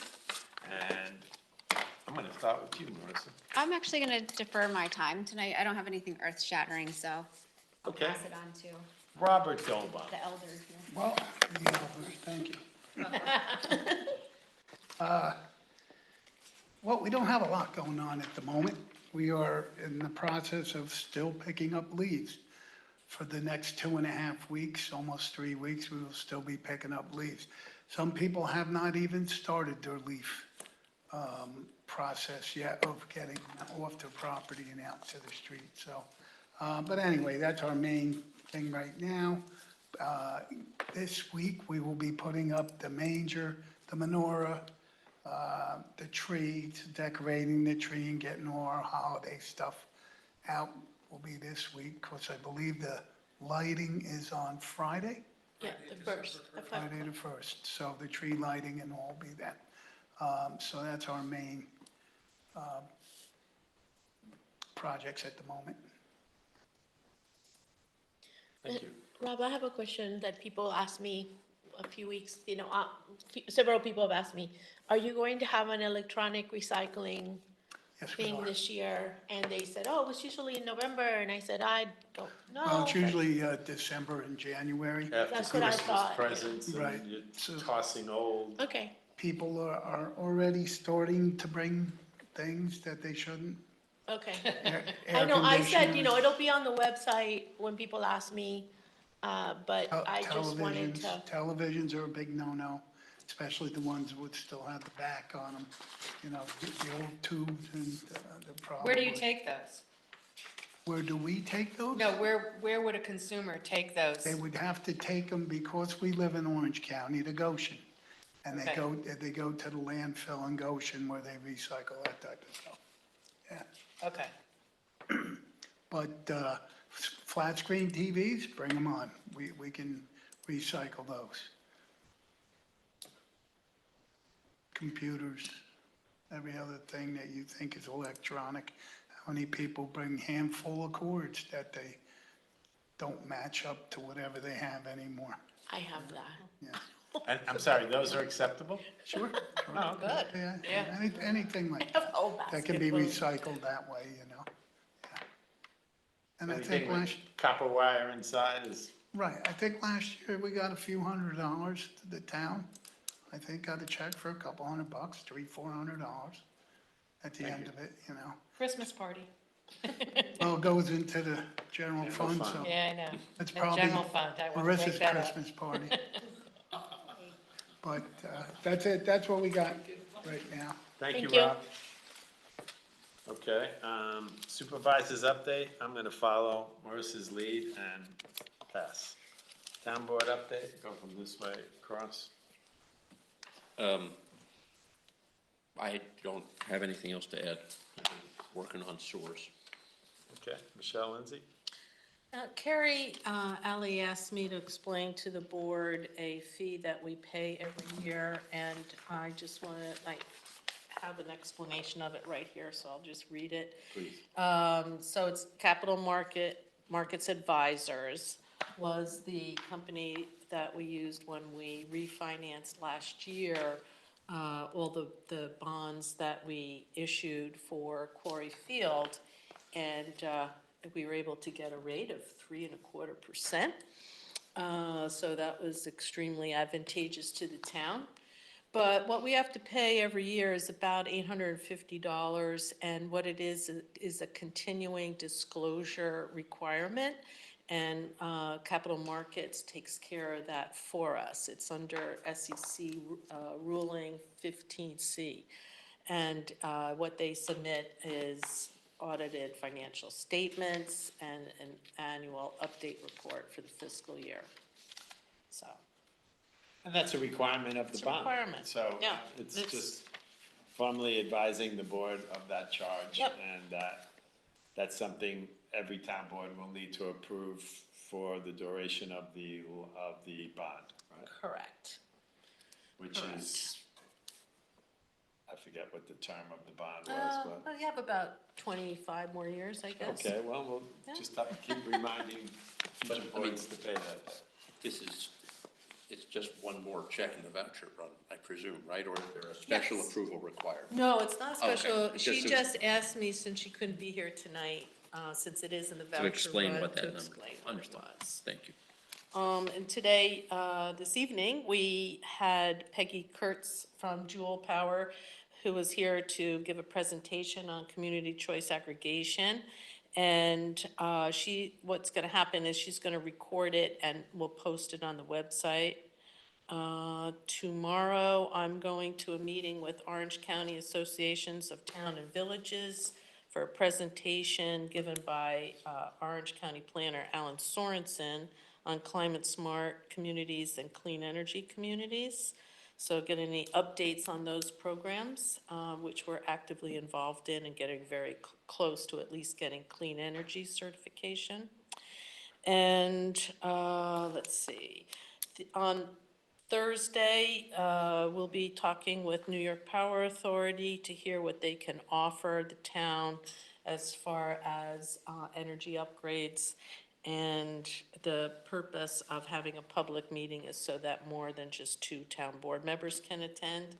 And it will be recorded for those of you who might not be able to attend. Can I ask you a question about that? Sure.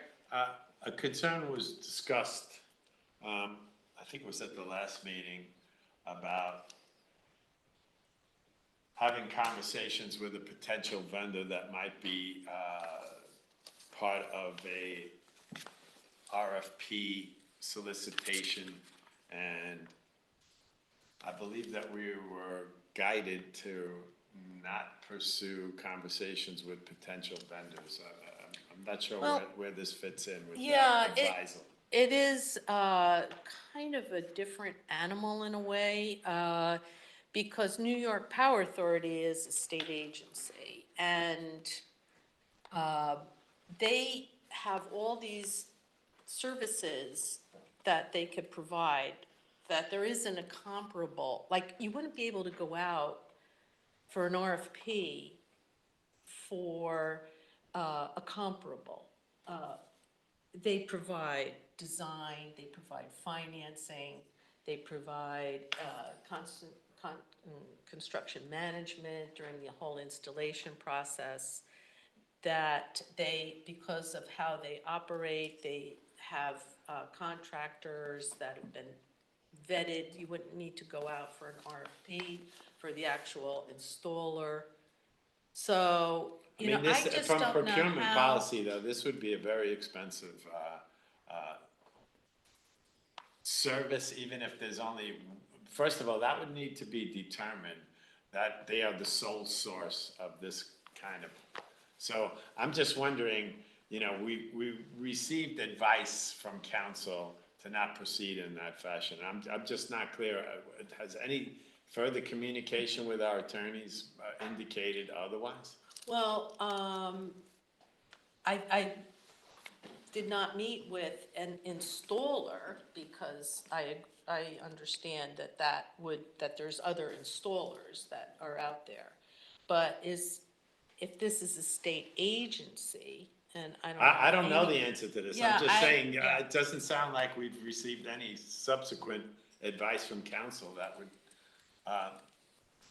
make this an allowable meeting. I want to be clear that, Well, first of all, I have no, my schedule won't even accommodate participation in that meeting, Oh, but, you know, I find it,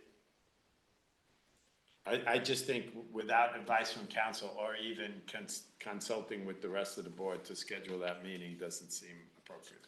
So, we had met with them, you and I had met with them last year, or was it early this year? I think it was early this year. And there was no objection at that point. And maybe Amy and Howard can get back to why that was okay. We hadn't issued an RFP, that it's just that, you know, as an agency, we wanted to find out what they could provide for us, because they can also provide energy, electricity supply. And so. Well, it actually did go to RFP and they chose not to submit a bid. And Daylight Savings, I think, was the only company that did. And so, that they didn't put in a bid doesn't mean that they weren't part of the RFP process, so, as far as No, my but we memory talked to them goes. before we issued an RFP. So anyway, I just trying to move this thing forward. If you want, we could just, you know, there's no easy steps to take to get all of what New York Power Authority can provide. Because we've got the audit, yes, that's just an audit. Now we have to get someone to design a system. We have to get somebody to install it, and construction management, and as we were talking about before, you know, we don't have a point person. You're talking about the Daylight Savings, right? Yeah, if we follow up But we on knew that going into it, so that's kind of a different conversation. I mean, right now, I think the only thing I'm conversing with you about is the establishment of this meeting, that the last time it was discussed in a public forum here was advice of counsel was like, no, I don't thought do it, that. but I'm sorry, I didn't mean to interrupt, but I have a different interpretation, but go ahead, sorry. Well, I think because it was I had the feeling that it's because it was an agency. You and I had met with them before. There was a lot of objections as to what conclusions we derived from that meeting. So since you and I had previously met, it made sense to meet with them again. Well, it's impossible for any I mean, why action to was be that taken by okay? this board before December 31st. Totally impossible. So I don't see the urgency of trying to establish a meeting that, to my memory, council asked us not to, advised not to. And there's no possibility that this board could take action on anything of this magnitude before December 31st. Well, couldn't we, if we decide we want to go out for an RFP, we could certainly have a whole month and change to at least work on that. And before we go out for an RFP, we need to have a project that we are RFPing. We have to have decided what it is that we want to do. So we want to just tell the next board, here's what we've done so far, and let them So, take care of it. from there. As of the Is that last what you meeting, wanna when do? we I'm not had this listening to discussion, the question was what we were going to do with the advice from daylight savings. We went out to RFP to have an energy audit of town hall, based on the theory that we needed to do, amongst other things, replace the heating and cooling system in town hall. We deferred simply going out for an RFP for a replacement heating and cooling system because we decided there would be advantages to getting an energy audit to have a better idea of what would get us the most bang for our buck and what the state of the industry was in terms of available equipment, with the possibility of additional environmental benefits on top of that. We had that audit. We got some answers. We then decided to show that to Sean. Right? We have his memo, which, not to put words in his mouth, basically comes down to the town board needs to decide what it wants to do. Either go for the smallest upfront cost and essentially replace the system with one that with the same, or go for a larger upfront cost with probable payback period based on cost savings, Right. operational cost savings. And then on top of that, you can add the value of environmental benefit. Which I seem to remember asking you about this, and correct me if I'm wrong, you had said that over a period of time, and I don't remember exactly what it was, but essentially it was a wash. There's a Well, payback period of yes. something like 11 or 12 Yeah, years on yeah. a system that'll last 25. 25, so, yeah. And the so- environmental benefit to going with a geothermal system was probably worthwhile looking at, if I remember. Well, I correctly. asked Sean to be here this evening, and he did write us, as I stated at the last meeting, I was tasked with reaching out to Sean to get advice as to the proposal or the report that daylight savings. So, seems appropriate, we're paying for his time to be here. Sean, can you just Sure, update and us I- on your report? Yeah, and it wasn't a report per se, it was really more of a summary of what you had and really just trying for me to present what I see as the problem in this, if you will, a sticking point. And it really does come down to what do you want to do? Daylight's report prioritized the boiler system that you have right now. As you all know, it's approaching 40 years old. It's taken us a year to get to this point. And as was just discussed, there's a low-cost option, which is, I'll call it a replacement in kind. It would obviously be a new, more efficient model than what was available 40 years ago. Or you can invest in a heat pump system. It has environmental benefits. It will eventually pay itself back, but it has a much larger, a little bit more than triple upfront cost. So it really is, a business decision for the board as to how you want to proceed. Regardless of which way you do proceed, the process forward, I think, is the same. It would be authorize an RFP, go out for bids, and then construction and installation. So you noted that the upfront cost would be triple, but that's before the federal incentives. And also, again, by NYPA, there's no upfront cost financing. So it would be basically a built-in, not a bond, but, you know, a financing program. So Yeah, and whereas I was, the, I was clear in that, I'm sorry, I didn't mean to No, go interrupt you. ahead. Why don't you finish? I thought I was clear in my memo that I did, take that out. I didn't give you the reason for taking it out. It didn't include that 30% because there was no information from, Daylight as to the process, when you can expect to see that. It's not gonna be up front. You know, as you know from tonight with your discussion on the sewer bids, you're gonna need to have the money in hand.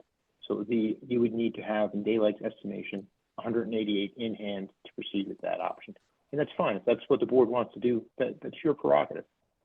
But I just want you to understand that even if you were to get those and qualify for those in the future, you'd still need the 188, the Daylight's estimate up front.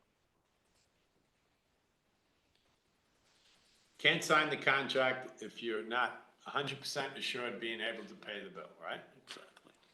Correct. so the thing is, if we could get it, if we could work with New York Power Authority, they would provide the financing, and then we wouldn't, that's where the money would be coming from. Right, and let's be clear, I'm not saying that we should not work with New York Power Authority. What I'm saying is before we go to New York Power Authority or Joe's House of Heat Pumps or any other vendors for in an RFP, we have to define what the project is. If the project is doing refurbishment of the heating system and cooling system of Town Hall with perhaps other energy efficiency upgrades, we can come up with whatever our project is. Then we have a project to start discussing who should be looking at this to execute it. If what we want to do is expand the scope of our energy audit from solely Town Hall to all of our town properties and the possibility of strapping solar panels to things, that's a different project. We can have a discussion about whether we want to do that or not, but we have to define what the project is. So my understanding, just if I can, my understanding after our discussion last week was that the purpose of going to NIPA was to do a discovery sort of interview with them to see what would happen if we were to expand the project beyond just the heating system within the town hall, and what it would take and what services they could offer, because they are a service for municipalities, and they would be able to be a benefit to this municipality by many of the services that they offered. So by expanding the project to looking at possibly putting solar panels on the highway department, by, I don't remember anything else, but just that's the only one I remember. By doing those things, what services and what benefit would it be for Tuxedo to go to NIPA, and what could they offer us? So I wasn't under the impression that this meeting was anything about getting a quote from them as much as it was about getting from them information as to what they could provide to us, and how, if we wanted to expand the project, how we could work a project to be best suited to that service that they offer to us. That's my understanding. I agree with you. That's a good, thank you very much. Well, But I that then goes to there are then goes three back to people the. sitting here that will not be in any way making any decisions about that presentation. So I see Dave McMillan and Rick Marsh, unless they're somehow going to participate in this meeting. I really don't understand how Well, we they would be. could be. How you would be, the three of us, right here in the center, will not be on this board come January 1st. So, you know, I don't know who you're teeing this up for. It's certainly not this Well, I'm board. just trying to move this forward and get as Understand, but far down the road as we We won't be on the possibly board to can. do that, Michelle. and That's hand it an over. absolute. Yeah, well, it is to hand it over, obviously. That, there's nothing to hand over at this point, you know? It's, what we should be trying to do, hopefully, is we did receive a report that we paid about $6,000 for from Daylight Savings about this building. There's urgency to that even Sean Hoffman just articulated. A boiler that's basically 40 years old, it could be failing by 9 o'clock for all we know. And this is something we've been discussing for a very long time. And I think if anything this board were trying to be doing to continue the work that's been done already would be to consider action on that. And at this stage of the game, to be even proposing expanding to all town properties, no disrespect intended, it's just not appropriate for this board to be considering. So Well- I think if we were really trying to move forward something, the town hall project, this town board could authorize, if we decided which one of those two options that daylight savings proposed, and we decided, you know what, this town board thinks we should go in either the replacement or the geothermal, you know, that seems to have some possibility of merit, but it would still be up to a future town board to decide, because that's when the RFPs would be coming in. And to be clear, it doesn't seem realistic that we would have a completed RFP in 4 weeks. No, we'd only be The teeing it up scope? for a future town board, yeah. You don't think we could do the scope? No, I Why think that. couldn't we do the scope? Well, we could talk to the, to Well, Sean about for that. starters, unless you guys want to have, starting at 9 o'clock, a meeting about what our project scoping is going to be, this isn't going to happen until 2 weeks from now. And then we will be able to authorize Sean to start putting an RFP together in the 2 weeks that are the last 2 weeks of the year. So realistically, it doesn't seem likely that we will have an RFP document completed for this board to review. No, we wouldn't have, not the results, not the bids. We wouldn't even have the RFP completed. Well, maybe, I mean, if you would like to move forward with conversations with Sean to see if that's even possible. Tonight, no, absolutely not. I'm already way past Well, my. that's why I mean, just in his memo, I believe. That wasn't proposed in this conversation. No, I'm not I'm taking just- that up. The only thing I responded to it was, we are in town board update. I'm sorry, I asked a question about a proposed meeting on Thursday. And my only question was, first of all, I don't think the town board was polled as to the appropriateness of this meeting. I did raise Well, the I issue. did- I did raise the issue that our attorneys seemed to advise us against that. And apparently no further consultation with the attorney transpired to override that advice. And I certainly wasn't polled as to whether we could do a meeting on Thursday, so. No, that's not true, I'm sorry to say. I have been calling you and texting you Okay. and emailing you for 10 days All right. and have not gotten any answer from The you. town board. That you is didn't- what in- I In an wanted to open talk meeting, to you you did about. not propose a meeting, Michelle. So Well, and we the didn't question have. is It was as to 10 whether you're days. having a Okay, meeting on whatever. Thursday. That's the only question Okay, that's fine. before us. Okay, so I'm hoping that meeting doesn't proceed, but I'm certainly not in town board meeting, I'm sure of that. Maria, did you have anything you wanted to? Well, actually, Sean, would you mind sticking around for my little thing? I just, Sure. if you don't mind, I want to go before her so we can let Sean go, because he's involved in my little project. Okay. Can you advise us what that little I project mean, is? as long as Maria's okay with it, doesn't Yeah, matter to me what order the we go little in. project is the flashing lights in front of the high school, which is really becoming quite the little project. Okay. So, okay with that? according to New York State DOT, we have to fill out a permit in order to install the flashing lights that we all agreed that we wanted to do. And we got permission from the DOT to actually put in the flashing lights in front of the school district. This is adding flashing lights to the existing In the school- right of way, But these are on the school zone signs, right? It's not a speed zone, but It's a sc- the- right. The To little be house-shaped determined sign with a exact- little boy right. and a little girl in the house. Right, exactly. So if we were to want to do that, if we wanted to continue to pursue that, which we all agreed we did, which we said Okay, yeah, just want to Okay. make sure I know what we're talking about. So basically, as I've pursued it down the line, we need to, A, get a survey done. B, to determine the right-of-way, because I did a FOIL, and the FOIL, they came back and said, no, they will not provide us with a right-of-way. And according to Sean, that's probably because they don't have one, which has always been ours. We suspected that they didn't have one. And then we would have to do a site plan, and we'd have to do engineering drawings in order to get permission to get a permit done. So before we do that, Sean and I are going to, and Rob, of course, if you will join us, have a meeting with the DOT to see what we can do to expedite that without having to go through that extraordinary exercise to put in some flashing lights. That's my update. Sean, do you have anything to add?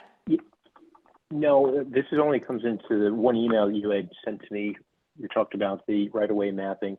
My recommendation before doing anything and incurring any costs on the town was to schedule what's commonly called a pre-application meeting. I wasn't sure, based on your message, if you've actually had conversations with the DOT or maybe somebody else has had conversations with the DOT, but before you start doing a survey and other work, you have to understand what ultimately you need to prepare. Right. You had indicated a Perm 33 was required, which is a work permit for non-utility work. I just was unclear where that information came from. Right, so we're going to pursue it with trying to figure out how we can try to get around that. That's the update. Can I just ask a question? You mentioned a pre-application meeting seems to be the next step. Did I hear you correctly? Yeah.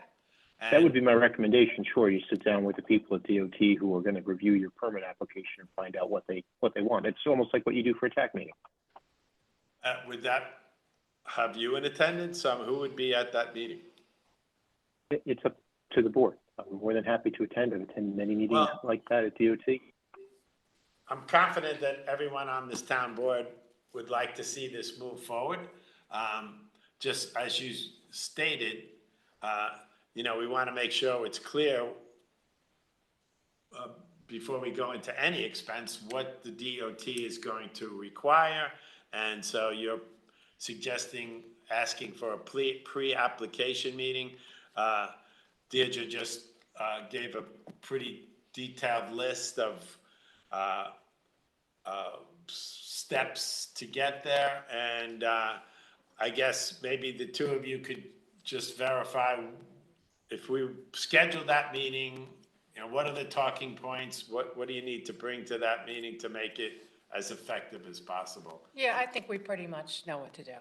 Thank you, but I've met with the DOT several times, and I don't think that we'll give them a detailed.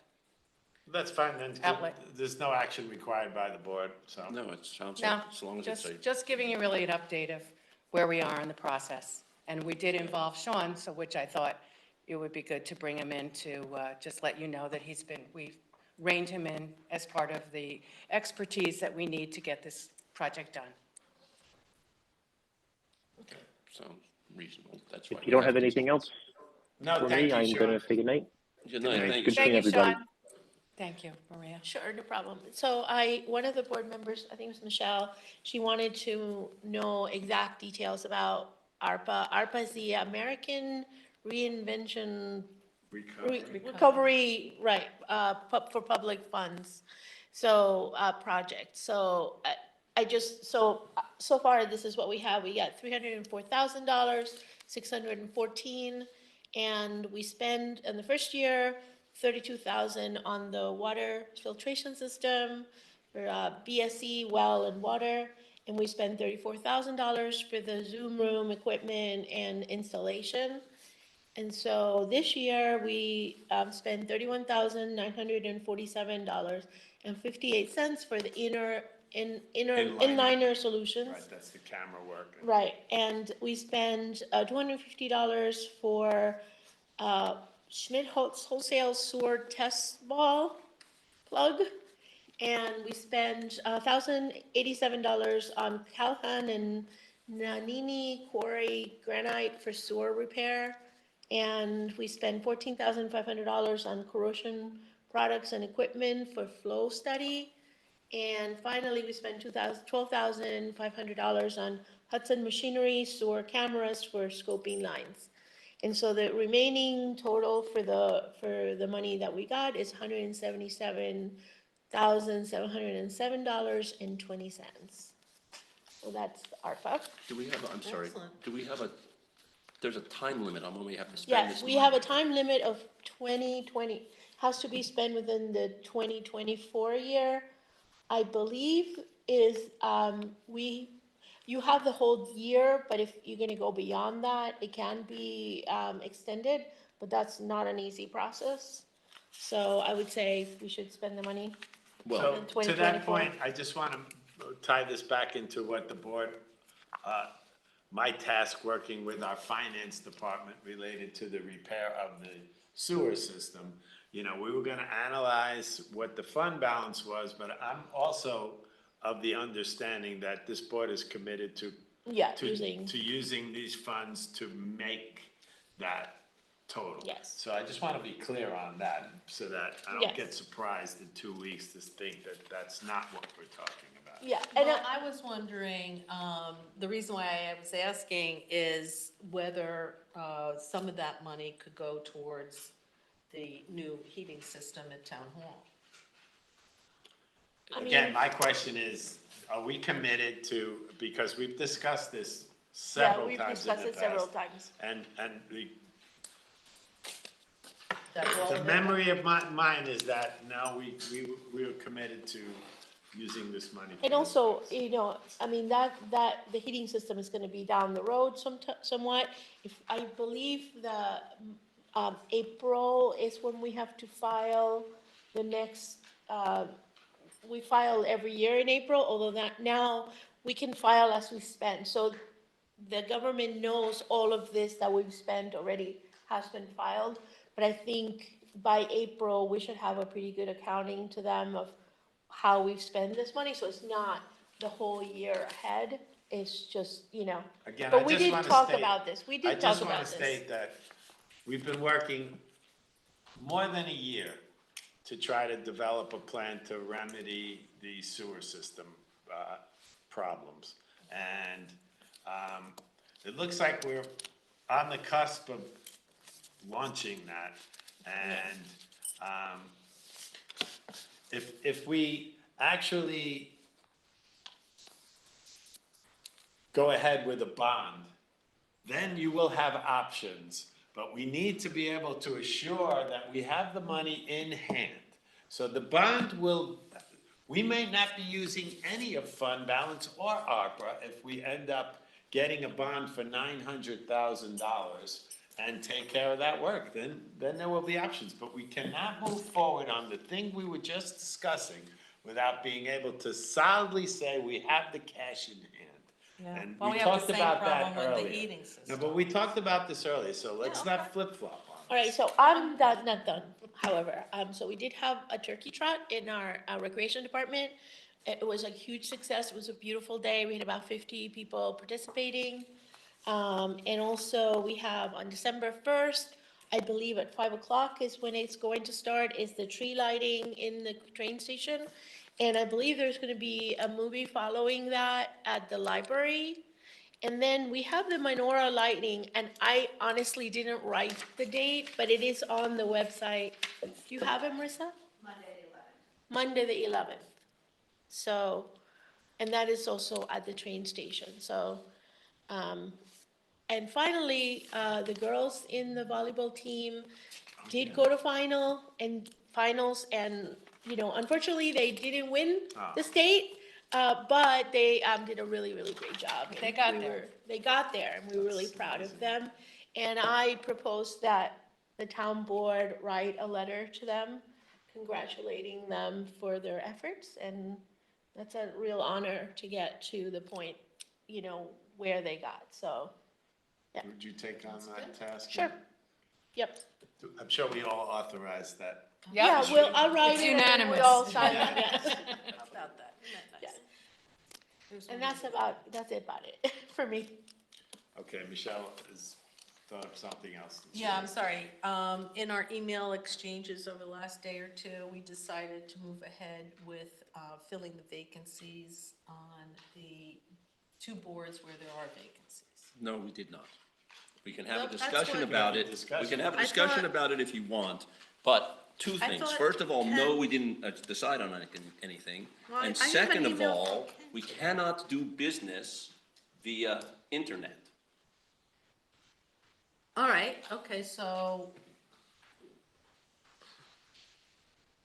But your email today, So the question is, said- can we fill those positions of people who have resigned and vacancies in 2003? Can this board appoint people to future boards if they resign, like, for example, We have Chris? current vacancies, we absolutely can. I'm sorry, we're not questioning the question of whether we have vacancies. We're having a theoretical discussion about our responsibilities. Yes, we can, it is within our purview to fill the existing vacancy on the Board of Appeals. Zoning Appeals and the existing vacancy on the other BAR, the Board Board of of Assessment Assessment Review. My point that I raised in the last email that James that we had about this. Sorry. It's okay.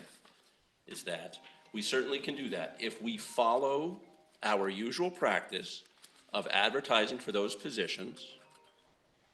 You just told us. I am, I yeah. didn't I realize. thought, where's that email from you today, Ken? I thought it was. If we Here, If we okay. go to our usual practice of having a 2-week, having a notice, which I guess we could get out tomorrow, allowing for 2 weeks to have people respond, vet their applications, have interviews, we will be in a position, possibly, to make an appointment on December 27th, the last meeting of the year. Now, that would be legal. It seems a little unseemly to me, but there's nothing, reason why we couldn't do it.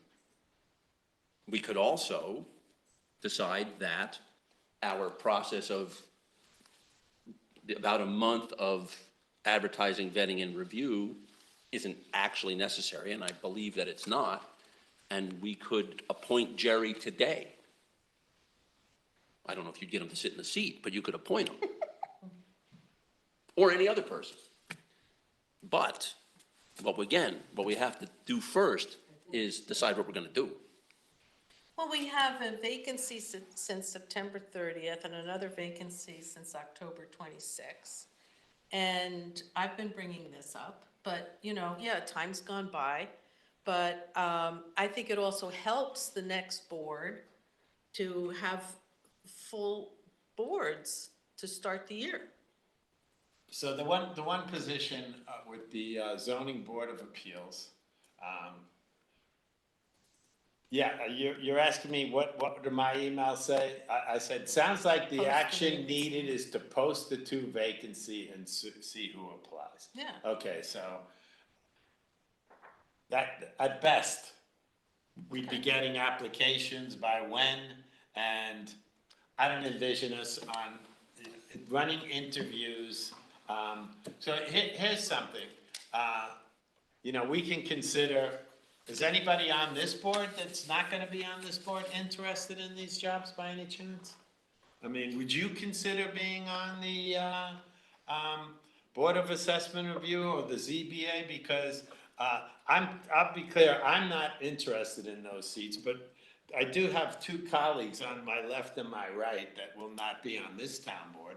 I'd be comfortable nominating either of you two to fill those positions if that's what you were interested in. So, and that wouldn't require me to do any further interviews because I've worked with you for 4 years and more. So I've worked with you for 6 years. So if either of you two are interested in those jobs, well, I'm not, but go ahead. maybe, If I could just interrupt, it would be a little bit of a conflict of interest. well, they'd have to resign from that position. So let me be clear. There would no longer be, I don't know what the conflict of interest would be. The person couldn't vote on their own application, but the rest of the town board, I'm pretty sure can. But you can clarify that for me. Because, yes, you Well, cannot it's be not on two relevant, boards. so- Wait a second, let me finish my thought. Because Amy, you're posing advice to the board. And it's not like I thought about this for the last 30 seconds. So, I know that no one on the town board could hold a position on one of these appointed boards. So yeah, they'd have to be off of this board. So the only way that would work is the person would have to resign prior to the end of the year, which could be 5 minutes, before New Year's. And we do have a meeting scheduled for, I believe, the 27th. 27th. That has to be clarified because right now the second Monday is Christmas. And, okay, so we could talk about this at the next meeting, but yeah, I would want this to be clear. Michelle just told me she's not interested in either of those two positions. Would you be interested in either one of those two positions? I would think I'd be interested in the zoning board of appeals. Okay, so you can consider that. I've stated openly, I would have voted yes to either one of you two, because I don't need to interview you for the job. And if the town board wanted to proceed with that, we could discuss that at the next meeting. You can verify the process that they need, obviously can't be on two boards, but this board can appoint somebody to that vacancy on the zoning board of appeals. And again, you cannot hold two positions, so if you were the person interested in that, you would need to resign, and then the four of us, not you, could vote on that. That's the only way I see that proceeding. Well, I mean, alternately, we can decide that we're going to come up with other people that we're going to appoint, or other candidates. And that either means that we need to decide tonight that we're opening this up, so we can put out the notices, or that we're gonna dispense with that process, in which case we just need to get people. But I would point out that if we're going to be doing, again, if we're gonna be reviewing resumes and then having interviews, that means that we're gonna need to schedule special meetings to have interviews during the holidays. I'm not committed. So I don't know if anybody really wants to do that. I'm not particularly interested. But let me ask this question. So let's just take the event of the planning board, in which there will be a resignation before the end of the year, because that person will be coming to the board, which means there's a vacancy on the planning board. And for 3 years or 2 years, we've had an alternate on the planning board who's been basically assured that should an opening come, he would be able to be moved onto the planning board. So in the event that you had no other applicants to the planning board, wouldn't it make sense to appoint him? I'm just saying, in the event there were I'm no not sure who other. that We don't have a person's name vacancy on the is. planning board right now. Justin? Justin, Well, she's saying that Chris Casker will be resigning. yeah. Chris Casker will, so first of all, Chris Casker may be resigning before the end of the year, but doesn't have to be. And Chris Casker's term is up at the end of the year in any event. Right. But if he resigned before the end of the year. Then we could appoint somebody to fill his seat until The January days until 1st. the term expires. Okay, that was my question. So That's not an option. so we Because have, his term ends, but if his term, just so I'm clear, but if his term extended into the end of 2024, then you you'd can be appoint appointing somebody this to year complete and a term, to that's complete right. the term. complete the term, That's what you right, could do. which we could do for the term, Mark Citron's term, because he resigned when he took over as mayor of Tuxedo Park. But he still had from- extra time on his. But his term runs at least till the end of 2024. Correct. So that's the Board of Zoning Appeals. And yes, we could appoint somebody to that seat by the end of the year. Now, that's a 5-person board. There are currently 4 people on it. A quorum and a majority is 3. They are perfectly capable of performing their duties in their current state. Unless they get a 2-2 vote. then- That is performing their duties. If they wind up with a 2-2 vote and that doesn't that's essentially a no, and then they would need to rephrase the motion or rework it until they could get 3 people to vote. But, you know, you could still have a 2-2 vote even with 5 people on the board. Again, That's the way it is. I mean, No, I mean, I just think that, you know, we've known about these vacancies for a while and we could have moved. Okay, so what's the we? Is there finger pointing here? No, as to no. why there was no action? so then, Well, I how would brought you it up like to proceed? Several weeks ago. So then, As a matter of fact, I think the notice is already on the town board's Oh, website. good. it's All right. not. We have not, we can't be on the town board's website because the town board hasn't decided to do anything. My mistake. Okay, so if it's on the town board's website, it isn't valid. Well, So- it should be on there anyway, because we need those, So, it should okay, be so done. I'm gonna pose a motion. We can All decide right, so to let's do- punt or, you know. Let's do this. I'll move this forward. I move that the town board of the town of Tuxedo opens applications for the open positions on the Board of Zoning Appeals and the board, whatever BAR is, because I keep thinking Board of Assessment Architectural Review. Review. Assessment. Those two. Yeah. May I have a second? I'll second. Okay, now, any other discussion? No, Okay. Did Well, I would, I posed an option for the, both of those positions. One of our board members said that she would be interested. I can make a motion to, You can, but I got my motion in Okay, go first. ahead. So we can do that next. But so now, does the board want to do that? Understanding that that means that you're also going to have to show up at meetings during Christmas. Okay? Well, if we do it tomorrow and we say applications due by the 10th or we whatever. can the also previous Friday gather, is. we can also gather applications and decide to move it into the next board. But we just do, just good due diligence is to continue to move forward and collect applications of qualified candidates. And in the event that we want to, we can move forward with, Then I'll withdraw my motion. Then what's the process that we're going to do? is we need to post the post the need for those vacancies on our website. the vacancies that will become Jan, on January 1st, 2024. no, No, just the current no, ones. the current ones No, that are, but from the notion that you're saying we're trying to tee it up for the next board. Correct. Why wouldn't we be putting the ones that they will be considering, which you, I might as well say, you will be considering? And that makes sense to me. yeah, that's what I'm saying. But I would also say that if we're not going to take action on these applications Right, we just- until, if this board is not going to appoint people, if we're just going to collect names, Right, that's a different action. that's a Then different sure, action. let's make a notice that Wouldn't says, be interviewing anybody, we wouldn't be setting any interviews. All we'd be doing is asking Marissa to post that these vacancies will be effective January 1st. you Right. know. now, I will Send in also your point applications. out that this process that we have gone through for the last 4 years of doing interviews, et cetera, has been the choice of this board. The incoming board can decide they want to pick names out of a hat I guess. or whatever.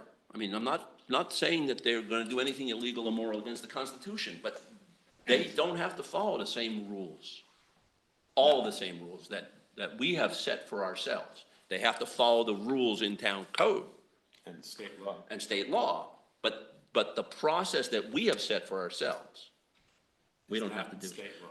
So the motion that I have on the table, let me clarify, is not are we collecting names? It is, are we trying to fill those positions in the next 4 weeks?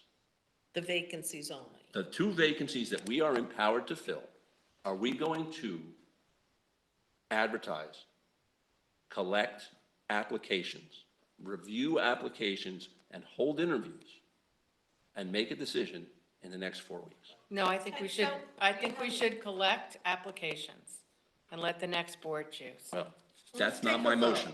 Let's vote on Jay's motion. Well, I'm just letting you know, I can't sign on for those interviews and the whole process. But So staying with that motion, I can't commit to that. Yeah, well, I won't. I'm gonna tell you, I'm gonna vote no on it, but I wanna put it on the table and so we can stop arguing All about it. right, I'm Well, saying, I would vote yes. All right, well, then let's take the vote. I'll call the vote. Reichgott, no. I vote yes. I'm not, I can't commit to that during the holidays. I see it as pointless. I mean, I don't know if I'm allowed to vote if. Yeah, I no, don't it's know. just about you. So I would say, I would say yes. Okay, I say no. okay, so, good. Now, there are a couple other theories on how we might proceed. I relinquish my time.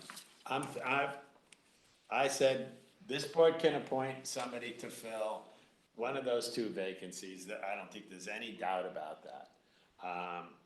Maria expressed, I asked both of these two ladies, would they be interested?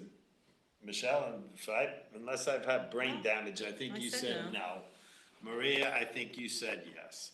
And I'm posing to the board that I would be absolutely comfortable, myself personally, voting and appointing Maria to fill the vacant position on the Zoning Board of Appeals, the ZBA, under the condition that before the end of the year, you would need to resign from this board, which would mean the last meeting of this board, you would resign at the end, and then the four of us can appoint you. There's no sense going down that road if the four of us wouldn't appoint Maria. There's no sense getting to the 27th with some big drama and drum roll. Are we gonna vote for that? So, I would say, I agree with you. I would say that there's been some question from council that this may not be kosher. So I'd like to get more information on Yeah. that. So I would say if we're gonna do that, it's next meeting. yeah, absolutely. So you can look into that. There's no way this board would take action on anything that would be Yeah, I'm not saying that we're trying to. illegal or any, I heard the mention of conflict of interest.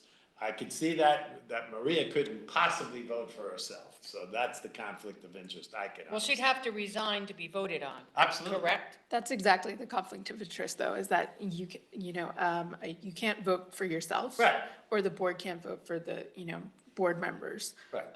To be put on to, But you'd have an to appointment. resign and then we could. But vote I'm you not, I'm not 100% sure, how it looks So we'll when, look into that. when there's a, nearly simultaneous resignation. I just and want to be clear, I'm appointment. not opening this up to public discussion. This is a town board discussion right now, so. Well, My only concern is that, we have established and stuck to a method of opening all positions to residents. And that's, as much as I would love for you to be on that board, I just feel that we established that process and I'm not comfortable That's fine. changing it. That's fine.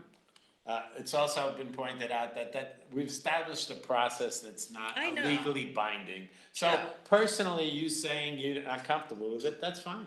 But we are going to post the vacancies No, and apparently we're collect. not. no, we haven't. No, you voted against it. No, she No, didn't. I didn't. What? No, I She voted. voted against, What are we doing? No, I try to didn't. keep up. She voted against the motion that we are going to collect vacancies, And- interview anybody, and and appoint appoint. somebody by the end of the year. However, I would like to make the motion that we do collect applications for these vacancies for the future board. And we post it on our website. Posting a notice that these vacancies, first of all, if you went to the pages where these, where board members are listed, it tells you when their terms expire. So just making that 100% obvious is fine with me, because all of those Yeah, I think we will should be make it 100% vacant on January obvious. 1st. So making it clear on the town's website, by the way, these vacancies are, submit applications or be ready to submit applications. Yeah, to because the then- future We already board. received that. When there's no one, if no one else applies for that particular position that's open, we can very easily feel comfortable electing Maria. But you're saying we're not gonna do that before the end of the year. So that's where I'm confused. I mean, I'm happy about posting and setting a January 4th deadline, so the next board would take it over. We don't have to set I'm a a little deadline. We confused. just, we can make an announcement, there are vacancies upcoming. Send your application, send your resume to the town clerk for consideration. I don't think we need much of a resolution to do that, but. Yeah, it's something we've been doing. Yeah, it's just following protocol, basically. Yeah. Yeah, our own Protocol. established Yep. protocol. All right, so what are we doing? I'm We're looking to move forward with the agenda. It seems like we're not doing anything on that, and I'm gonna go to the minutes.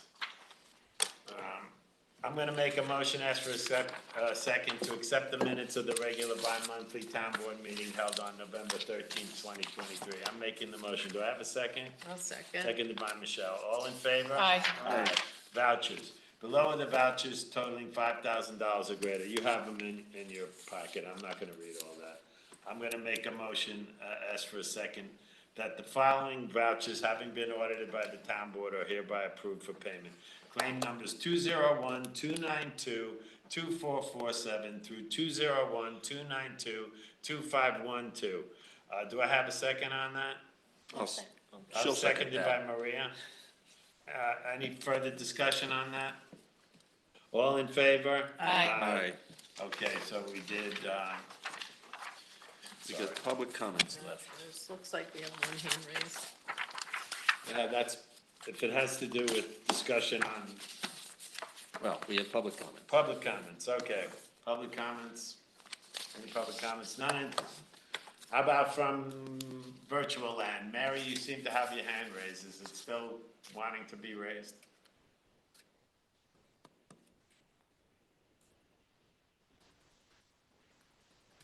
Okay, not hearing any public comments, I'm gonna move forward. Other business will be done, we're done. I'll with. take it down at Thank this you. point. Okay, we're at adjournment. I'll make a motion to adjourn at 9:28. Do I have a second? Second. All in favor? Aye. Thank you.